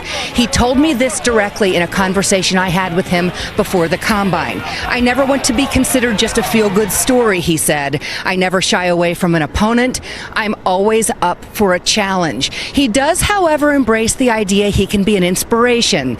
He said, "Kids, grown men, grown women can see me and know that whatever they want in life, they can accomplish as long as they put their mind to it." If you're wondering about his ball skills, as I was, I asked him about that. He did have 3 interceptions at Central Florida. He said to me, "If the ball comes my way, it will be caught." Shaquem also has a twin brother, Shaquille, who we actually interviewed last year at this combine. He is watching, hello Shaquille, and tells me it's hard to even articulate how proud he is of his brother. "We push each other every day," Shaquille said. When we come back, we are going to have linebackers on the field. They'll be running their 40s. That includes that guy, Shaquem Griffin.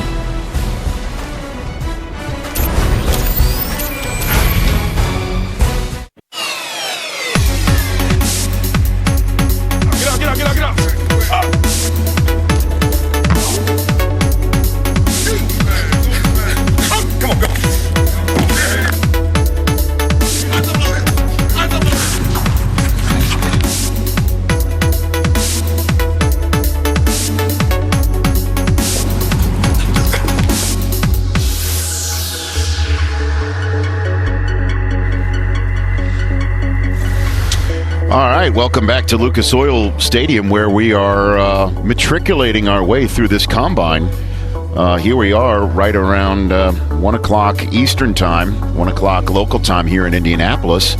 And we've got essentially 2 position groups left. We've got the defensive backs tomorrow, and we got the linebackers that we're about to see here right now. Walk me through who you think is going to shine today and who you're looking for. Mike? I'm kind of fascinated by this Tremaine Edmonds from Virginia Tech. He's 19 years old, folks. He won't be 20 till draft week. Declared early this year.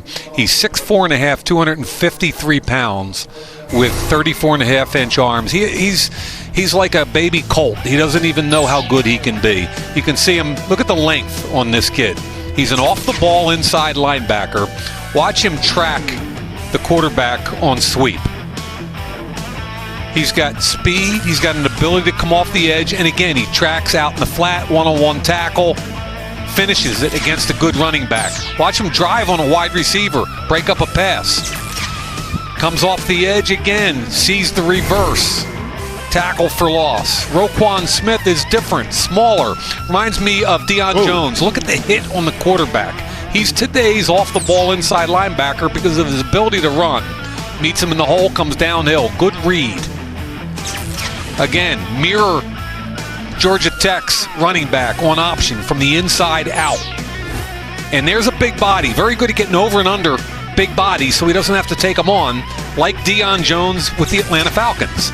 And again, watch him get underneath this rub or over top of the rub and make a one-on-one tackle against Bama before the first down. Block you with a running back? I don't think so. And when you look at him, what I saw is they're both energy givers. Their teams just flock around these guys. They love the energy. They're explosive, sideline to sideline. If you can get a big body on them, you can block them, but they're so adept at slipping the block over or under, it's difficult to get done. I think he's a plug-and-play off-the-ball linebacker, and people are going to love Roquan Smith. Yeah, and there he is out there on the field getting set to run 40-yard dashes. To be fair and balanced, you've got an Alabama guy as well in the top 5. Oh, you'd like Rashaan Evans very well. Rashaan Evans can flat out play, and Nwosu is one of those conversion guys, Rich, where he's mostly an edge rusher at USC, may have to stand up and play either inside or outside linebacker, but have all the conversion guys we've talked about. I think he has the most athletic ability to be able to stand up and play pretty much anywhere you want to play him at defensive end or outside linebacker or even off the ball inside linebacker. And you could see Smith is talking to your number 3 linebacker. Van Der Esch on your list from Boise State. So there they are, 2 and 3 on your draft board going into the combine for linebacker on the screen at the same time, right? See 38 right there. There's a lot of buzz about him because he's only a 1-year starter at Boise. His bowl game, his last game, was his best. His bowl game was off the charts as far as how good a football player he could go, but only a 1-year starter and some inconsistencies. Okay. Read the running back and react to him. It's a mirror. He's very quick. He can run. Love him in the pass game and the run game. Look at him cross the face of the lineman on the goal line. Penetration is the key. Great tackle in the backfield. In the pass game, he's one of the best linebackers I've seen in the last couple of years. Understands how to drop in zone coverage. He's good in man. Watch the hustle. All the way down the field. Had a chance to make the play in the backfield. Still made it 25 yards down the field. So the question with him is, A, why are you only a 1-year starter? And B, we loved your game against Oregon in the bowl game, but what about Oregon State and some of the other games? So I think his best football's in front of him, and look at the body type. He's an impressive kid. So, we're going to have some interesting moments coming up shortly right here. We're being told that Matt Patricia, the new head coach of the Detroit Lions, is going to join us during the 40s. So we can use his pencil to write down the times. And I'm being told, let's take him right there. Let me show his shirt. Mark Gorsick has got a special shirt on for the linebackers. Okay. And the reason for that is we all know Mark Gorsick is a scout for the Steelers. And that is the custom 412 Ryan Shazier Shalev t-shirt. Wow. And with the linebackers about to come here. Move around in here, man. And you can go to shop412.com for this Ryan Shazier Shalev shirt. A portion of the proceeds will benefit Spinal Research as well as the Boys and Girls Club of Western PA. On hop. Let's go, man. Let's take Mark Gorsick live here. Move around here, guys. Move around over here, please. Move around over here. We can put everybody in here. Let's just say, don't step on that green carpet. There's some gizmo in there. Who knows what it is? Might be a booby trap. Who knows? Okay. Move in here, guys. Move back a little bit. Following in here. That way it's easier for me to talk. It's easier for you guys to see. And we stay away from all the wires and all that stuff. Move in this way. There's room for everybody. Move over in here, man. Move over in here, please, because we got all these wires and all that stuff, Guys, welcome to the combine. We want to dedicate this group here, because you're the linebackers, to Ryan Shazier. And we all know Ryan had an injury right now, and he's making an amazing recovery. He's making a lot of progress on his purpose. The joy is in the journey. He's going through a journey. You young men are going through a journey also. So everything we do, we want to remember Ryan, because Ryan blew this combine up and he was a first-round pick. He's an outstanding football player in our league. And one thing I know about Ryan Shazier, I ain't betting against him of coming back. And he's making a great progress right now. So let's remember his spirit, and we're going to get a lot of things done today in this group. We're all cool about that? Good man, okay? And you guys are all good men too. Someone else might be the next Ryan Shazier here and be an outstanding football player, if not all of you guys. Okay, now when we run this for you today, you have to keep your shirt on because we do a cut-up tape of you so we can identify you, okay? Also, when we run the 40, you can go ahead and wear whatever shorts you want to wear, tight, long, I don't care. So Gorsuch has given and you're going to perform. the instructions. We're going to run this 40 twice. We're going to run it one time through. It's a neat moment. Obviously, we all know Ryan Shazier. He just tweeted out a thank you. Watching Good luck, man. Really impressive. Indeed. As good as they come. Good people. Good people right there. Speaking of good people, how about that for a segue? Okay. Huh? And there you go. Thanks, Mark. You're the man. That's awesome. Ryan Shazier. And welcoming in to our live combine coverage, right here in the middle of us, the new head coach of the Detroit Lions, Matt Patricia. Good to see you. Good to see you too. Thanks for having me on. You got it. What's happening, my brother? You How are we good? doing? Good. Good. A little crazy. Okay. Well, what do you think so far of what you've seen from some of the players here today? Yeah, I mean, I think, this has been a great week. It's a really, especially for myself, kind of working in everything a little bit late. It's a good opportunity for me to get really caught up, on the all the draft guys. It's been kind of a whirlwind for me, just, get into Detroit and trying to get, on top of everything from staff to free agency roster, kind of our guys, and then, jump into this process too. So just really been good, to kind of get a head start on all that. Matt, I'm fascinated by culture in each individual building. And everybody talks when you're a head coach about establishing our culture. And I think it's a lot easier said than done. How do you go about building the culture you want in that building? Yeah, I mean, we'll find out. But Come on, I know you have a plan, dude. I think the biggest thing for me is just, just trying to be myself. Make sure they understand what I am and what I'm about and, what we expect from them. And I think as long as you kind of get that out in the forefront and everybody understands we're going to work hard and we're going to try to do the best we can to, compete every week and put the best team together that we can. So I think it's just important for myself just to be true to the process, be who I am, and for them to get a chance to know that, the reason I do this is for the relationships to really, get to know them and try to help them the best I can and try to build on that from there. So who are you? You say you want to be who you are. What are you going to tell these guys who you are? Well, I mean, I think, from the start they'll pretty much see that, we're just going to be a hard-working group. We're going to try to grind it out and do the best we can to, be successful. Is that your version of do your job? I mean, that's kind of that's a little bit more east of where I am right now. So, but I would say, okay, it's what we do though. What's interesting though is I think you've been reunited with Bob Quinn. So when you start talking about establishing a culture and a process, at least it's somebody that's coming out of the same background and building that you came out of in New England, right? Yeah, I think from that standpoint, it's been great. Bob and I have a real firm understanding of what we think we should do as a football team and as an organization, and it's great to be able to speak the same language. So if you're looking at players or you're talking about different aspects of the organization, saying, hey, we're, hey, what do you think about this, or let's do that? Right. And it makes that process, that communication, so much easier. And when you've got to affect the quarterback, I was interested to see your first major move with you and Bob regarding Ziggy Ansah, and you looked at that freaky dude and you said you were tagging you. There's not a lot of guys out there like that, so I've had a couple in the past, and it's pretty quick to go. Let's try to keep him for a little while here. And it's nice when you don't have to scheme to get a guy to the quarterback, and he can do it on his own, right? Those guys are rare. You try to get as many as you can. And I'm kind of intrigued by the Texas San Antonio kid because we, at the Senior Bowl and his length, and we compared some of his numbers to Ziggy Ansah when he was. I saw that you guys had a nice graphic. That was perfect up there. Because watching his tape, he's raw like Ziggy was coming out of college. It's kind of interesting, but I think he had a little more power than Ziggy had when he came out initially. Yeah, I mean, any of those guys that have that kind of length, that kind of size, with that, sort of ability, you always take a second look and say, hey, what can they do? Who do you compare them to? What are kind of the similarities? So, how was Coach Belichick throughout your process with going to Detroit? Coach Belichick is unbelievable. I mean, he has been so amazing to me, even going back through the years of helping me kind of prepare and teaching me. Right. And, I have a lot of questions. I like to ask a lot of questions and just answering those as I go. So I was just so lucky and just, so appreciative of all that. A year ago at this time, Coach Belichick walked in here in our booth just unannounced, and he sat down and hung out with us. And Rich's comment after Bill left was kind of like, I wish people could see the relaxed Coach Belichick more often.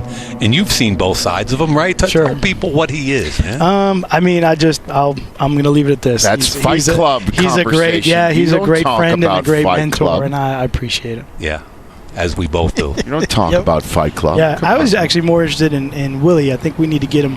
I need to get him to set the edge a little bit for me. I think he looks like he still could, right? Unbelievable. I mean, we start talking about guys that are weighing 235, and then Willie's just his frame and his ability to set an edge. And is this Avery? It is Avery. I like him, and he's kind of off the radar a little bit, and I think he's got a little juice. And what I liked about him against Tulane, he came off the edge.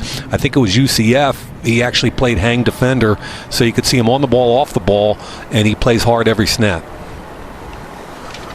And coming up next from The Ohio State University, Jerome Baker. This kid's going to blow it up a little bit.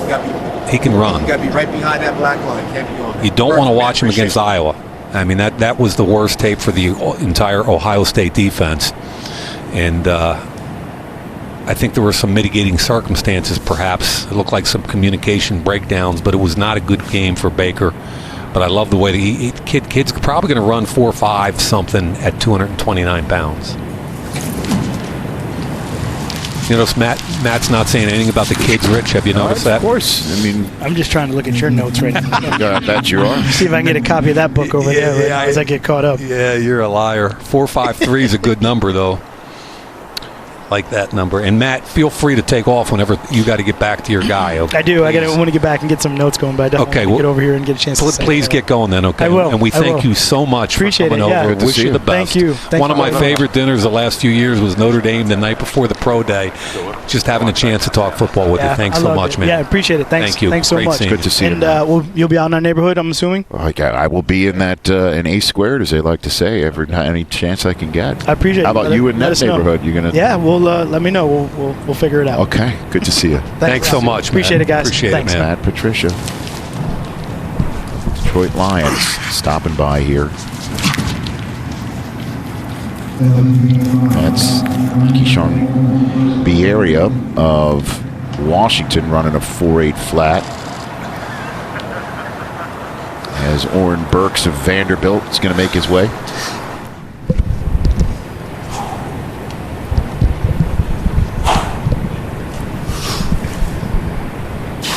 Okay. Really nice of Matt to come by because he's taking notes of everybody and just spent a couple minutes with us.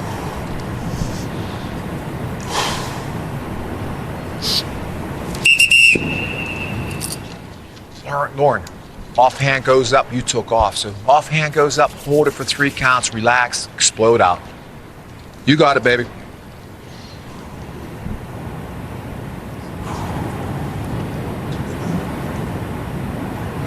Oren Burks is kind of interesting out of Vanderbilt. He played free safety in 2015, played outside linebacker as a hang defender, basically, which is a hybrid linebacker safety role in 16. And then a new position in 17, an inside linebacker, where he had a really productive season with 82 tackles and an interception. And it's when you can see these kids, and Vanderbilt usually produces pretty smart kids, obviously. When you see him play 3 positions in 3 years and then run 4.6 flat at 233 pounds, that's going to help this young man. Here's Marvin Lewis. Is that that's Jim Haslett too? It's Jim Haslett. In between is Marvin's son. Yeah. Or as the ball coach once called him, Coach Hazlett. Remember that? Yeah, that's right. And there's Duke on our left that runs their player personnel department for the most part.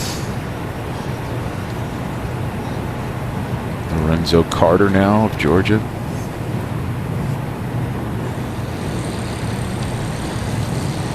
I think Carter is really intriguing. I mean, he's very similarly built to Leonard Floyd. 6 pounds heavier, long arms. Floyd ran 4.6. Look what Carter just ran. Leonard Floyd ran 4.6. Carter, 4.46 at 250 pounds. That's a little nutty. He could blow up here, yeah. That is a little nutty. And he didn't have the sack production people thought he should have. He was a 5-star recruit, and he's got length and movement skills. The 34 teams, the 3-4 teams are going to love him. That was a heck of a time there. It's one of the fastest 40s we've seen run, period, at this combine. Regardless of position. Yeah. Chris Covington from Indiana. Talk about a position switch, Rich. How'd you like to be a high school quarterback, a decorated high school quarterback? Go to college, you play quarterback as a freshman, and they tell you in 2015, your sophomore year, by the way, you're a linebacker now. Yeah. And he did really well with it. And 2 years later, 85 tackles. He broke up 5 passes. Smart, tough kid. Ryan Shazier just tweeted again. Appreciate all the love and support I'm getting from everybody at the Combine. Good luck to all the backers. Your time to shine. Isn't that cool? I do believe it is indeed, sir. Best of luck to you, Ryan Shazier. Look forward to getting you back on the field if that is what you want. Exactly. The 4.46 of Carter matched that of Jabril Peppers from last year. Martez Wilson from 2011. How about old Thomas Howard from UTEP? 4.44 ran. That's right. Shazier ran too, but his pro day, I couldn't believe how fast he was in his pro day. 4.8 flat for Covington.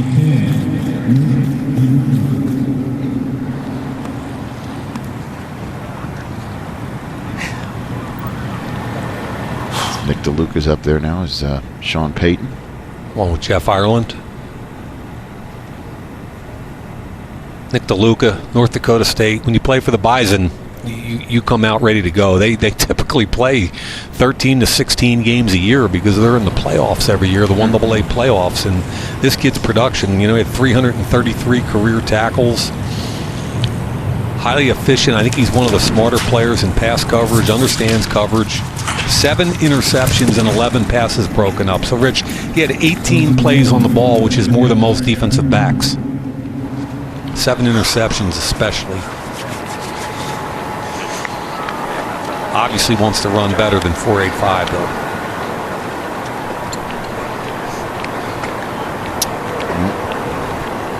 Here's Garrett Dooley, Wisconsin. Big Ten championship in this building. Yeah, that's right. He's on the 40-yard dash line about half a field away from where the turf guy had his moment of fame. Only a 1-year starter, but keep in mind he played behind T.J. Watt and Vince Beagle. 4.92. 4.92. Tough kid. He's kind of like an old school Sam. Going to have to find the right fit. All right, now here's Tremaine Edmonds, your number 1 linebacker, again, a 19-year-old. I don't have too many 19-year-olds at the Combine, right? And somebody asked me on my conference call last week with the media, who would I could compare him to, and I said he's unique. And by the definition of unique is there's only one of them. I can't remember a guy at 6'4.5", 253 pounds with long arms that might be as good an edge rusher someday as he is an off-the-ball linebacker. How about Anthony Barr, Mike? That's what I wrote down when you look at him. I'm struggling connecting the dots with him and anybody just because of the skill set of being able to be a powerful inside off the ball and an edge rusher. 4.55.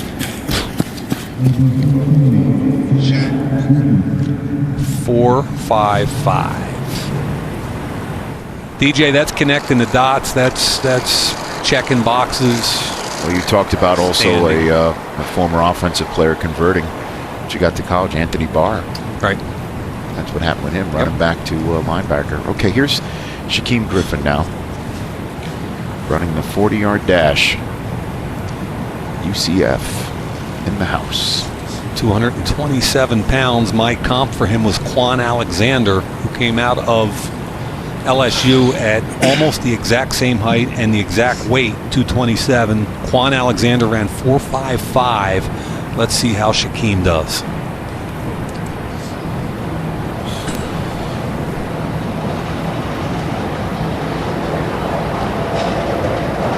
I enjoyed his game against Auburn. Flies to the football.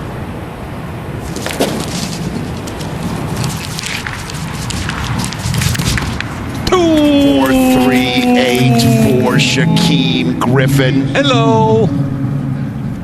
Shaquem Griffin is absolutely dominating Happy birthday, Mama. this combine. Are you kidding me? And he was a late. Rich, he didn't get invited to the combine until after the Senior Bowl was over. And if that holds up, that would be the fastest 40-yard dash time by a linebacker since we started recording this stuff in 2003. Wow. You go, Shaquem. Happy birthday, Mama. Yeah, man. And Mama, there goes that man. Oh, let's catch up, people. Let's catch up. That's what we do. We provide a service. That's what we're doing. Colin Bayou. Stanford. Yeah, solid career. Did you talk about him when you sat next to David Shaw? We talked about just about everybody in the whole Pac-12, I think. Then you put your headsets on. It was fun. Micah Kaiser. Talk about assignment and gap aware. Micah Kaiser's where he belongs every snap. Darius Leonard did not run a second four. Right. McCray did. So he did. Michigan Wolverine. His dad was an Ohio State Buckeye. I know. Imagine that household. Sky Moore.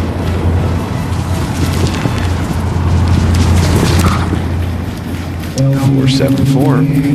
And Wosu is up next, and the guy that, along with Marquise Haynes and Okoronkwo and all these people, he weaved all over the place there. He was slower because his path was not straight. Man, why does it have to be so difficult to run these 40s? Get out well, head down, stay straight, stay loose. If you ask, oh my gosh! If you ask Dion, which well, Dion went stride for stride with me in a Leon Sandcastle wig, running backwards for about 25 yards. I saw it. And by the way, he was kind of taking it easy on you. I know. There's Pat Shurmur. Number 2 overall selection. Will they go Saquon if he's available? Will they go quarterback if they fall in love with one? Could they go Quentin Nelson if they want to stick with Eli and shore up the offensive line with a surefire Hey, Rich. brick for the brick wall? Yes, sir. Along the lines of Saquon Barkley, I heard that some teams in the NFC East have been really trying to convince John Dorsey to take Saquon at once so they don't have to see him twice a year. Hey, and by the way, Browns fans would take that in a heartbeat. I mean, again, if the Browns address quarterback in free agency, or the Browns have a confidence level that the quarterback that they want would still be sitting there at 4, go ahead and do it. Then you run the risk of somebody maybe trading up with the Colts at 3 to get the quarterback that you might be sitting there at 4 thinking you're going to get. Correct. And the guys to the booth to our right, I don't think would mind that scenario, quite frankly, if they need extra picks to I think fill out the roster. I think Chris Ballard's got to be open for business. Well, they all are. I mean, that's what I love. That Dorsey's like, hey, I'll take. Dorsey's got too many picks. He's got what, 2 1s, 3 2s, yeah, and 2 3s, I think. And I think they own, or maybe 1 3, but it's ridiculous. Don't they also own all of the Philadelphia 76ers draft picks too? It's like the process is bled over to. They cross-pollinated. It's fine.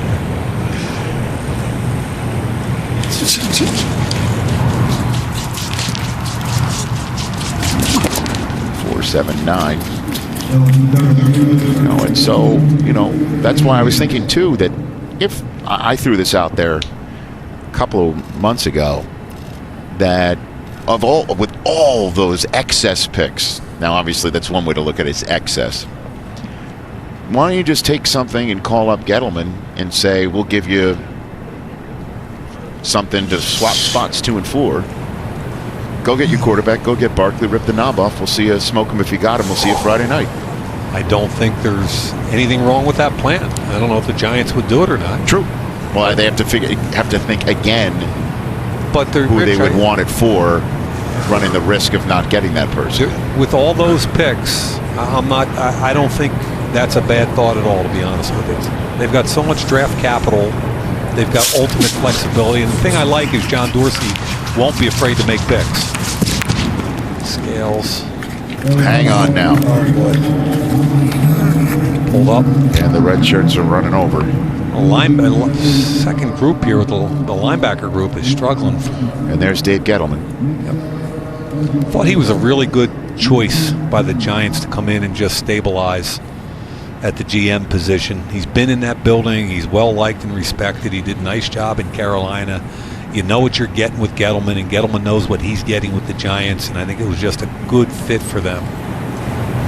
And Mike, you're talking about Gettleman, and you talk about fits with GMs and head coaches. Yeah. He and Pat Shurmur are going to fit well. A lot of people don't think about this, but a lot of Pat Shurmur's background is actually on defense and toughness factor. Yep. Think of the guys he's worked under. Remember his Uncle Fritz, yep. defensive coordinator. He's worked under Saban, Zimmer. So he understands toughness and what it means to a team. That's hand in hand with Dave Gettleman.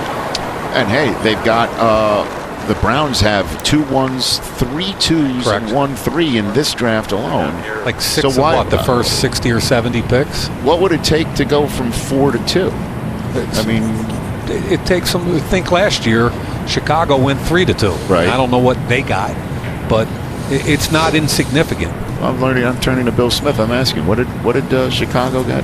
Chicago give. What did Chicago give to go from 3 to 2 last year? To guarantee Trubisky. Here's Kamoko Toure. Oh, he pulled up. Oh my goodness gracious! What are we doing here in this linebacker group? Mike and Rich, I have a quick theory on this. Yeah. And I don't know if it's a good one or not, but Shaquem Griffin with that 4.38, people are trying to reach hard for times right now.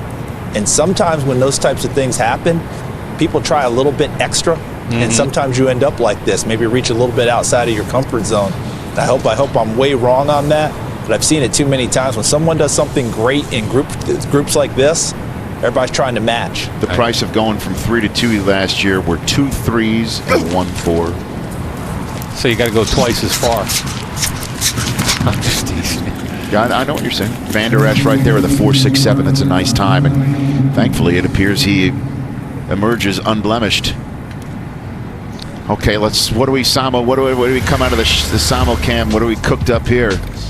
Zeke, Julio, Richard Sherman, and Shaquem Griffin. Let's see what we've got. Richard Sherman is not going to win this. Okay, neither is Zeke. And neither is Julio Jones.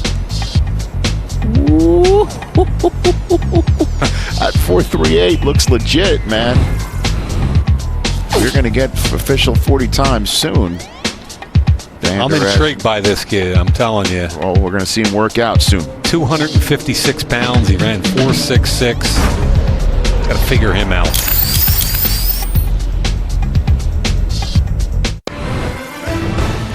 Moments ago, Much whip. Shaquem Griffin going through this drill. Touch. Looks like he Come all the way. just did not look like running full speed. And you could see the grimace and wincing here. What do you think, Willie? Well, the fact that she's giving him some vitamin C or electrolytes in the Gatorade looks like he's probably cramping up. Let's just hope it's just cramps. He's trying to get some fluid in him. I don't think he pulled up, but it looks like he's cramping or something. Finish. All right, Malik Jefferson. Good job. He and Okoronkwo were the co-defensive players in the league in that conference, both of whom were edge rushers, yet both of whom have no length, and they're going to have to stand up and play off the ball. Really interesting. The outlaw. Outlaw Josie Wells. Josie Jewel. Yep. Coming by. Get your eyes up. There you go. Touch. Shaquem is cramping, guys. Yeah, he just verified it pretty much. Okay. Go, Micah. Let's hope he can get through that. That's it, Micah. That's it, Micah. Over the top. This is the kind of guy you want in your locker room right here, Michael Kaiser. Finish it. Come on, Smart, all the tough, way. gets guys lined up. Let's go, Mike. Let's go, Mike. Up and back. Quick. That's it. Turn and run, Mike. Come on, Mike. Get away to hustle, Michael. Come on, big Scott. Come on, Scott. Come on, Scott. Up and back. These drills should be like second nature, should be fluid. Guys shouldn't have to think. When they stop at the end of the drills, automatically go into the shuffle, automatically jam the bags. Like you see a lot of guys thinking through the drills and it's slowing them down, so they're not really fluid. Here's a USC Trojan right here, and Wosu. He's an edge guy, Willie. They're going to ask him to stand up, and perhaps play off the ball. He's athletic. Now I watched him at SC, of course, and that's the position that they had him playing. But when they moved things around a little bit, he did play off the ball a little bit. Not as much, but definitely can do it. No, I watched. You can see him if you watch enough film. You can see him drop, and he did it naturally. This is another one. This is the co-defensive player of the year in the Big 12, Okoronkwo, and he only was an edge guy. And again, he's plus or minus 6'2". He's not long enough for the NFL, and he's pretty tight hip. The question is, can he stand up and play off the ball? Get up. Come on, Jay. Come on, finish, Jay. Don't stop. Don't ever stop. All the way through now. No hesitation. Christian, let's go. Come on, Christian. Pick him up. Come on. Like Willie said, it should be second nature for a bunch of reasons, not the least of which is that the combine drills haven't changed in 1,000 years. You know what you're going to be doing. Quick feet, man. Touch it. Well, I was asking if you thought they'd ever make a switch in the combine drills offensively to somehow incorporate the RPOs or the spread offense of some sort to try and figure out. And I understand that you can get people in space to simulate things like that, but that was smooth right there. Yeah, it was, DJ. That's a good question, Rich, but they really are big on comparing to past drafts. Run. Oh, Freddie. Let's go, Fred. One of the things about this guy is his football IQ that people haven't talked about because we see it on-field drills. But I know he shows up big on the board. Charles, what was the story that you were talking about earlier off camera? Oh, you talking about Mr. Edmonds? Yeah. Yeah, you guys are all excited to see him. I'm not very excited to see him because I played against his father, Farrell, in college. And being here with Frank Reich, who was the quarterback at Maryland, his dad, Farrell, was a tight end. I guessed on a pass route. Farrell beat me on the pass route, and he's still running. So to this day, and that happened December 22nd, by the way. So my holiday Christmas, Merry Christmas, son, and I'm sitting in a chair just staring into space because I thought I'd never play again. The things we forget and remember. Kim, what do you have down there? Well, Rich, Shaquem is joining the linebackers for the next drill. He is cramping in both legs, he told me. A trainer brought him not only electrolytes, but a banana, which he ate, and then he ran a little bit to work out his legs. I said, are you done for the day? He said, no, I'm not stopping that easy. Okay. All right. It's good to hear. Too many guys are not finishing the drills, right? I don't care what your 40-yard dash time is. I don't care how much you bench press. What can you control? Your effort, okay? I want full speed effort, every single one of you. Can you do that? Yes, sir. Okay? Get your hands in here real quick, and then we're going to finish the drill. There is addressing the linebackers full speed effort. Here we go. Trojan, real I can quick, get out here remember real back quick, in right in between these USC cones. days when I used to have to tell him that, Joe, I need full speed I want you to effort. You need get to some pick it up. depth in your drop. Listen to me, okay? No We're never way. going to be working That's funny. outside His the hash message zone, was basically, I don't So really care what you run your preferably, 40. I to don't start care the how drill, I'm high gonna you say, jump, go. but We're you gonna can open our control right effort. hip. So I want full Get depth. effort. Get depth. He was an effort guy. His dad was a coach too, so he didn't have a Open your chance left hip. not to give it. Same thing. Stop, plant, pivot, get depth, and then one more time, okay?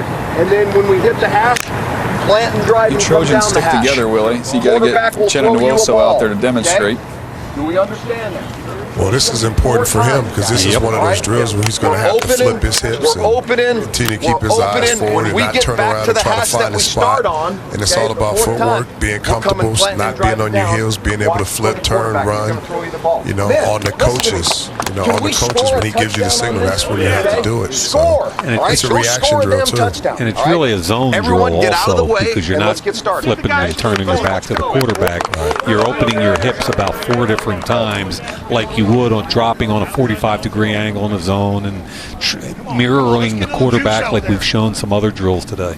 It's a man zone, a man turn, and a zone turn. This is a zone turn. This is the Avery kid I talked about earlier where he was on the edge against Tulane, hang defender against UCF. He's a little tight-hipped. He's a thickly built kid. I thought his tape was really good. Nobody talks about this kid. He's off the radar a little bit, but he plays hard every snap. Now, Baker teams are very interested in Baker. 229 pounds, runs in the 4.5s, opens up smoothly, and the finish. He's a great athlete, but man, he got blocked by running backs. Yeah. That's something I have a tough time when you're repeatedly getting blocked by running backs as a linebacker. Yeah, DJ, we take pride in not getting blocked by running backs especially. Backers on backs equals sacks, right, bro? Yeah, unless they try to cut you like TD will say. I just chop you down. Well, Bierrio became the first guy in this drill to catch the ball, and he barely did. Yeah, we're like 1 from March. That was pretty good by Burks. He's been looking good in the drills as well. He's a former safety, Willie. Okay, makes sense. Yeah, he was a free safety, then they moved him to outside backer, and then this year he was an inside backer, so 3 positions in 3 years. Versatility. Yeah, man. Covington, former quarterback. And these guys are starting on the 35 and winding up on the opposing 40. At least that's where Covington wound up. The little coaches yell out, stick it and flip. They don't want to see any wasted motion. They don't want to see you overstepping. When they turn you, they want to see that foot go down, stick in the turf, and those hips flipping at the same time. And they don't want you rounding it. When you flip, they want a 45-degree angle. Don't round the angle. So these kids are zigzagging 25 yards deep. Get your ass to the hash. Don't cheat. Open, get more depth. Open, come on. Edmonds. That's fluid. Come on. Plane drive. Don't round it off. Don't round it off. I will say for taller guys, for longer guys, it's a more difficult drill because you got to stay lower within the drill. Unlike a smaller guy like this who's already pretty much lower to the ground. He dropped all the way to the other 30. This is a good football player who we haven't talked enough about today, Rashaan Evans from Alabama. He dropped 35 yards there. Here's Griffin. Working to the hashes. Please work through his cramping. Ready, stud? Here we go. Get out. Open. Come on. He was a high school safety. Open. Ran track. Finish. Come on. Catch the ball and finish. Catch the ball and finish. Catch the ball and finish. Finish. He's cramping up and cramping, yeah. Jeff Holland from Auburn. Come on, one more time.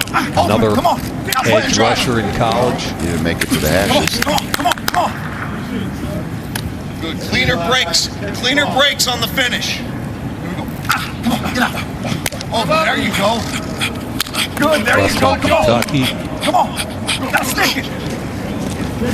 The other key for this drill, I remember training for it, the other key is when you come out of the turn, don't stand back up because then you have to go back down. Right. Try to stay low the entire time. I know it's tough, but it's easier. When you're going up and down, it just throws you off a little bit. And Willie, that's the natural tendency, isn't it? Because you're trying to stay down in the stance for so long. It's like being in basketball, doing the old wave drill, and the coach is saying, stay down, and all that builds up in your legs. The natural tendency is to pop up, and you're right, you have to fight that to stay down and finish the drill. I think Okoronkwo and Malik Jefferson are 2 guys teams are studying because they were so highly productive that they were MVP of the Big 12 on defense, yet they're natural fits in the NFL, and what do you do with them? Charlie Strong says Malik Jefferson, outside linebacker, run and chase guy, Mike. We talked with him yesterday, his former coach at Texas. Sure. That's his best spot. And, he had to play inside some. But Charlie said his best spot is outside, as you talked about earlier. Right. I had this kid at the opening, at the Nike opening when he was in high school, all the way through, and I watched him at Texas. I would say his natural position is stacked. Just in stature and looking at him and, seeing him, like, being up on the line, like not long arms, not being able to create that separation. Waiting on the official 40s, by the way, in case you're wondering out there. I think we have about 2 official catches in March. By the way, Aruna had the best broad of 10 feet 8 inches. He's having a good day athletically. And he had a 38.5-inch vertical. Yep. And he ran well. Josh Sweat had the best vertical at 39.5. Finish the drill, man. Here we go, Sky. Well, Josh Sweat compares athletically very favorably to Donnell Hunter. As your defensive lineman, we're still waiting on everything for linebackers. Good. Be clean on that last break. Right, Sweat's about the same height and weight as Donnell Hunter when he came out of LSU. Come on. They both ran the 40 and 4.53. Hunter was 4.57. What did you say he jumped, Rich? Who are we talking about? Sweat. He vertical jumped 39.5, which is the most. That's an athletic day for him. Come on. Open. One more. Stick it. Chubb with a 10-foot 1-inch broad. And third best vertical leap at 36. There you go. That's good movement. Along with Harold Landry. Good movement. Come on, O. Come on, O. Stick it. There you go. Finish. Marcus Davenport, a 33.5-inch vertical. Is what the problem is. Jesus, those gloves are for decoration, apparently. Yeah. And a 10-foot 4 broad, second best. Come on. Who was that? Marcus Davenport. 10-4. Come on. At UTSA. Finish now. Finish. There you go. You Score. with a catch. Here we go, bud. Get some width with your drop. Get some width. Get some width. Come on. Get some width. Last one. Come on. Play and drive. Not bad, Christian Good Sam. Score. Good job.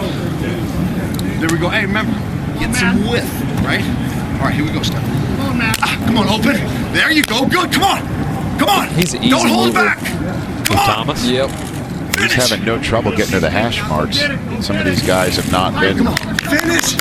Did not finish there, though. Good. Here we go, Boise. I want to see this one here. Here you go, Boise, he said. Good. How about him Good on an angle. 8-man football Good field in high angle. school? You're right. Good. Last one. Come on. Play and drive. Scout told me they had 11 kids in his graduating Come on. class. Run through it. Run through it. Goodness. Who made the ball upset this morning? Open. There you go. Good. Open. Good. Victor. Open. Last one. Charles, Open. on Oscar Sunday, we should mention that Azim is no relation to Adele Azim. Finish that one right over the mouth. That's the perfect rep right there. Can I hear why that's funny? Let's go, Fred. Show him how to do it, Fred. John Travolta once There you go. totally Good. botched the name. Good. Come on. Go one more. Just crushed it. First, you got to tell him who John Travolta was. No. I'm good with You know Travolta. John Travolta. He was the dancer back in that movie. He also did a movie with Howie Long. Come on. He certainly did. Just saw the other day, Broken Arrow. Thank you. I knew he was Of course you did. Christian Slater. The singer Idina Menzel was introduced as Adele Dazeem by John Travolta. Have you seen Frozen, Mike? Have you seen Frozen? Is that the hockey movie? Oh my God! I think we should just let it go. Hey now. Time for a break, but first, what happens when the U.S. Treasury is robbed during a Category 5 hurricane? Here's a sneak peek at the Hurricane Heist in theaters March 9th. Welcome back to the 2018 Scouting Combine here in Indianapolis. I'm Kim Jones. The headliner today, Shaquem Griffin, and he delivered in the 40 with a 4.38, the fastest time for a linebacker at the Combine since 2003. Early in the drills, he started to cramp up. He told me there was no way that was going to stop him. His favorite hashtag, after all, is against all odds. He did complete the drills. He is going to do the jumps now, he tells me.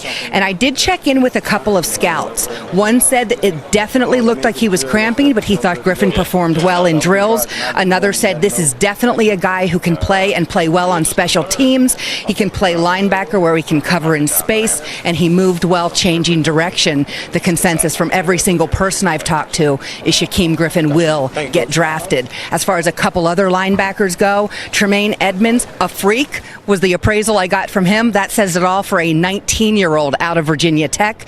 Rashaan Evans out of Alabama will run his 40 on Wednesday at Alabama's Pro Day. He did all the other drills today, and unfortunately Georgia's Roquan Smith had to leave after the 40 with a calf injury. We'll have so much more coming up as we wrap up day 3 of the Scouting Combine here on NFL Network from Indianapolis.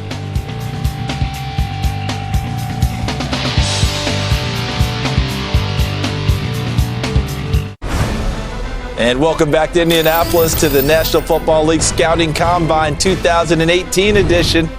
I'm Charles Davis alongside Daniel Jeremiah and DJ. We saw a lot of fast, hungry guys out there today. And speaking of hungry, I'm going to make a bad segue right now. It's time to talk Best Choice, presented by Golden Corral. My best choice, Marcus Davenport, defensive end from UT San Antonio. Look at the numbers here, 4.58 40, 33.5 vertical, a 10.4 broad jump, and an outstanding field workout. I thought he was a number 2 defensive end coming into today behind Bradley Chubb, and today I think the gap might even close a little bit with what Marcus Davenport showed on this field workout. Awesome at the Senior Bowl, Charles. He backed it up today with a fantastic combine. Yeah, he's had a heck of an offseason, hasn't he? Ooh. His momentum building toward the draft continues to rise. And speaking of people who are building momentum, how about Shaquem Griffin, who was not even initially invited to the Scouting Combine, got his invitation right after a spectacular week at the Senior Bowl, and boys, he made everyone look good.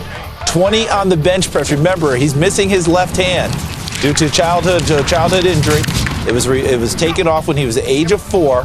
He gets 20 on the bench. He runs 4.38 in the 40-yard dash, blows everyone away. Wow. 9'9" on the standing broad jump, and went through the field drills. Now he's starting to cramp up a little bit. I think he's had a lot of work to do here, a lot of extra things, but he fought through it. And he tells everyone all the time, I can catch the ball. Had multiple interceptions in college. Shows that he can catch it here, and here he is by the numbers. A little bit over 6 feet tall, 227 pounds. You saw the bench at 20, the broad jump and the 40-yard dash. But there's so much more to him than just that. This is a kid who's a former safety, asked to find a way to get on the field when there was a coaching change at UCF. They moved him to outside linebacker, thinking he would only contribute in special teams. Became a starter a week later and never looked back. And look at this. Social media was all over him today. J.J. Watt watching the combine. Shaquem Griffin killing it. There's no doubt about that, J.J. You would know. How about Ryan Shazier, who's gone through his own adversity? He's sitting there watching this. Shaquem Griffin flying around. 4.38, not messing around. And this is from Coach Wade Phillips. There to see Shaq Griffin bench press and run to 40. What an inspiration. Congrats. You are a great role model. That's pretty cool. And that's pretty cool when you're getting recognized by some of the greats of the game, the people who are around this see it. And, of course, his own brother ran 4.38 as well at his time. Shaquille Griffin, now one of the starting corners in Seattle. Yeah, but Shaquem's got bragging rights because he did it a little bit heavier. Yeah, he had his big brother there. A little bit heavier, no matter what the simulcast tells us, right? No but question. You got to see him. I mean, you see this kid now. I think he's rising up the boards, and it wouldn't surprise me at all if he goes on the second day. Yeah, look, he's absolutely going to play on special teams. I think he can be an every down linebacker. And when we're talking about every down linebacker in today's NFL, that's a big deal. Whether he's playing inside, outside, rushing off the edge, tackling people, he does it all. And by the way, he did all this on his mother's birthday. So we're headed towards the final day, which will be on Monday. That's Defensive Backs Day. Fast guys tomorrow. Get ready for the fast people. We'll see you all then.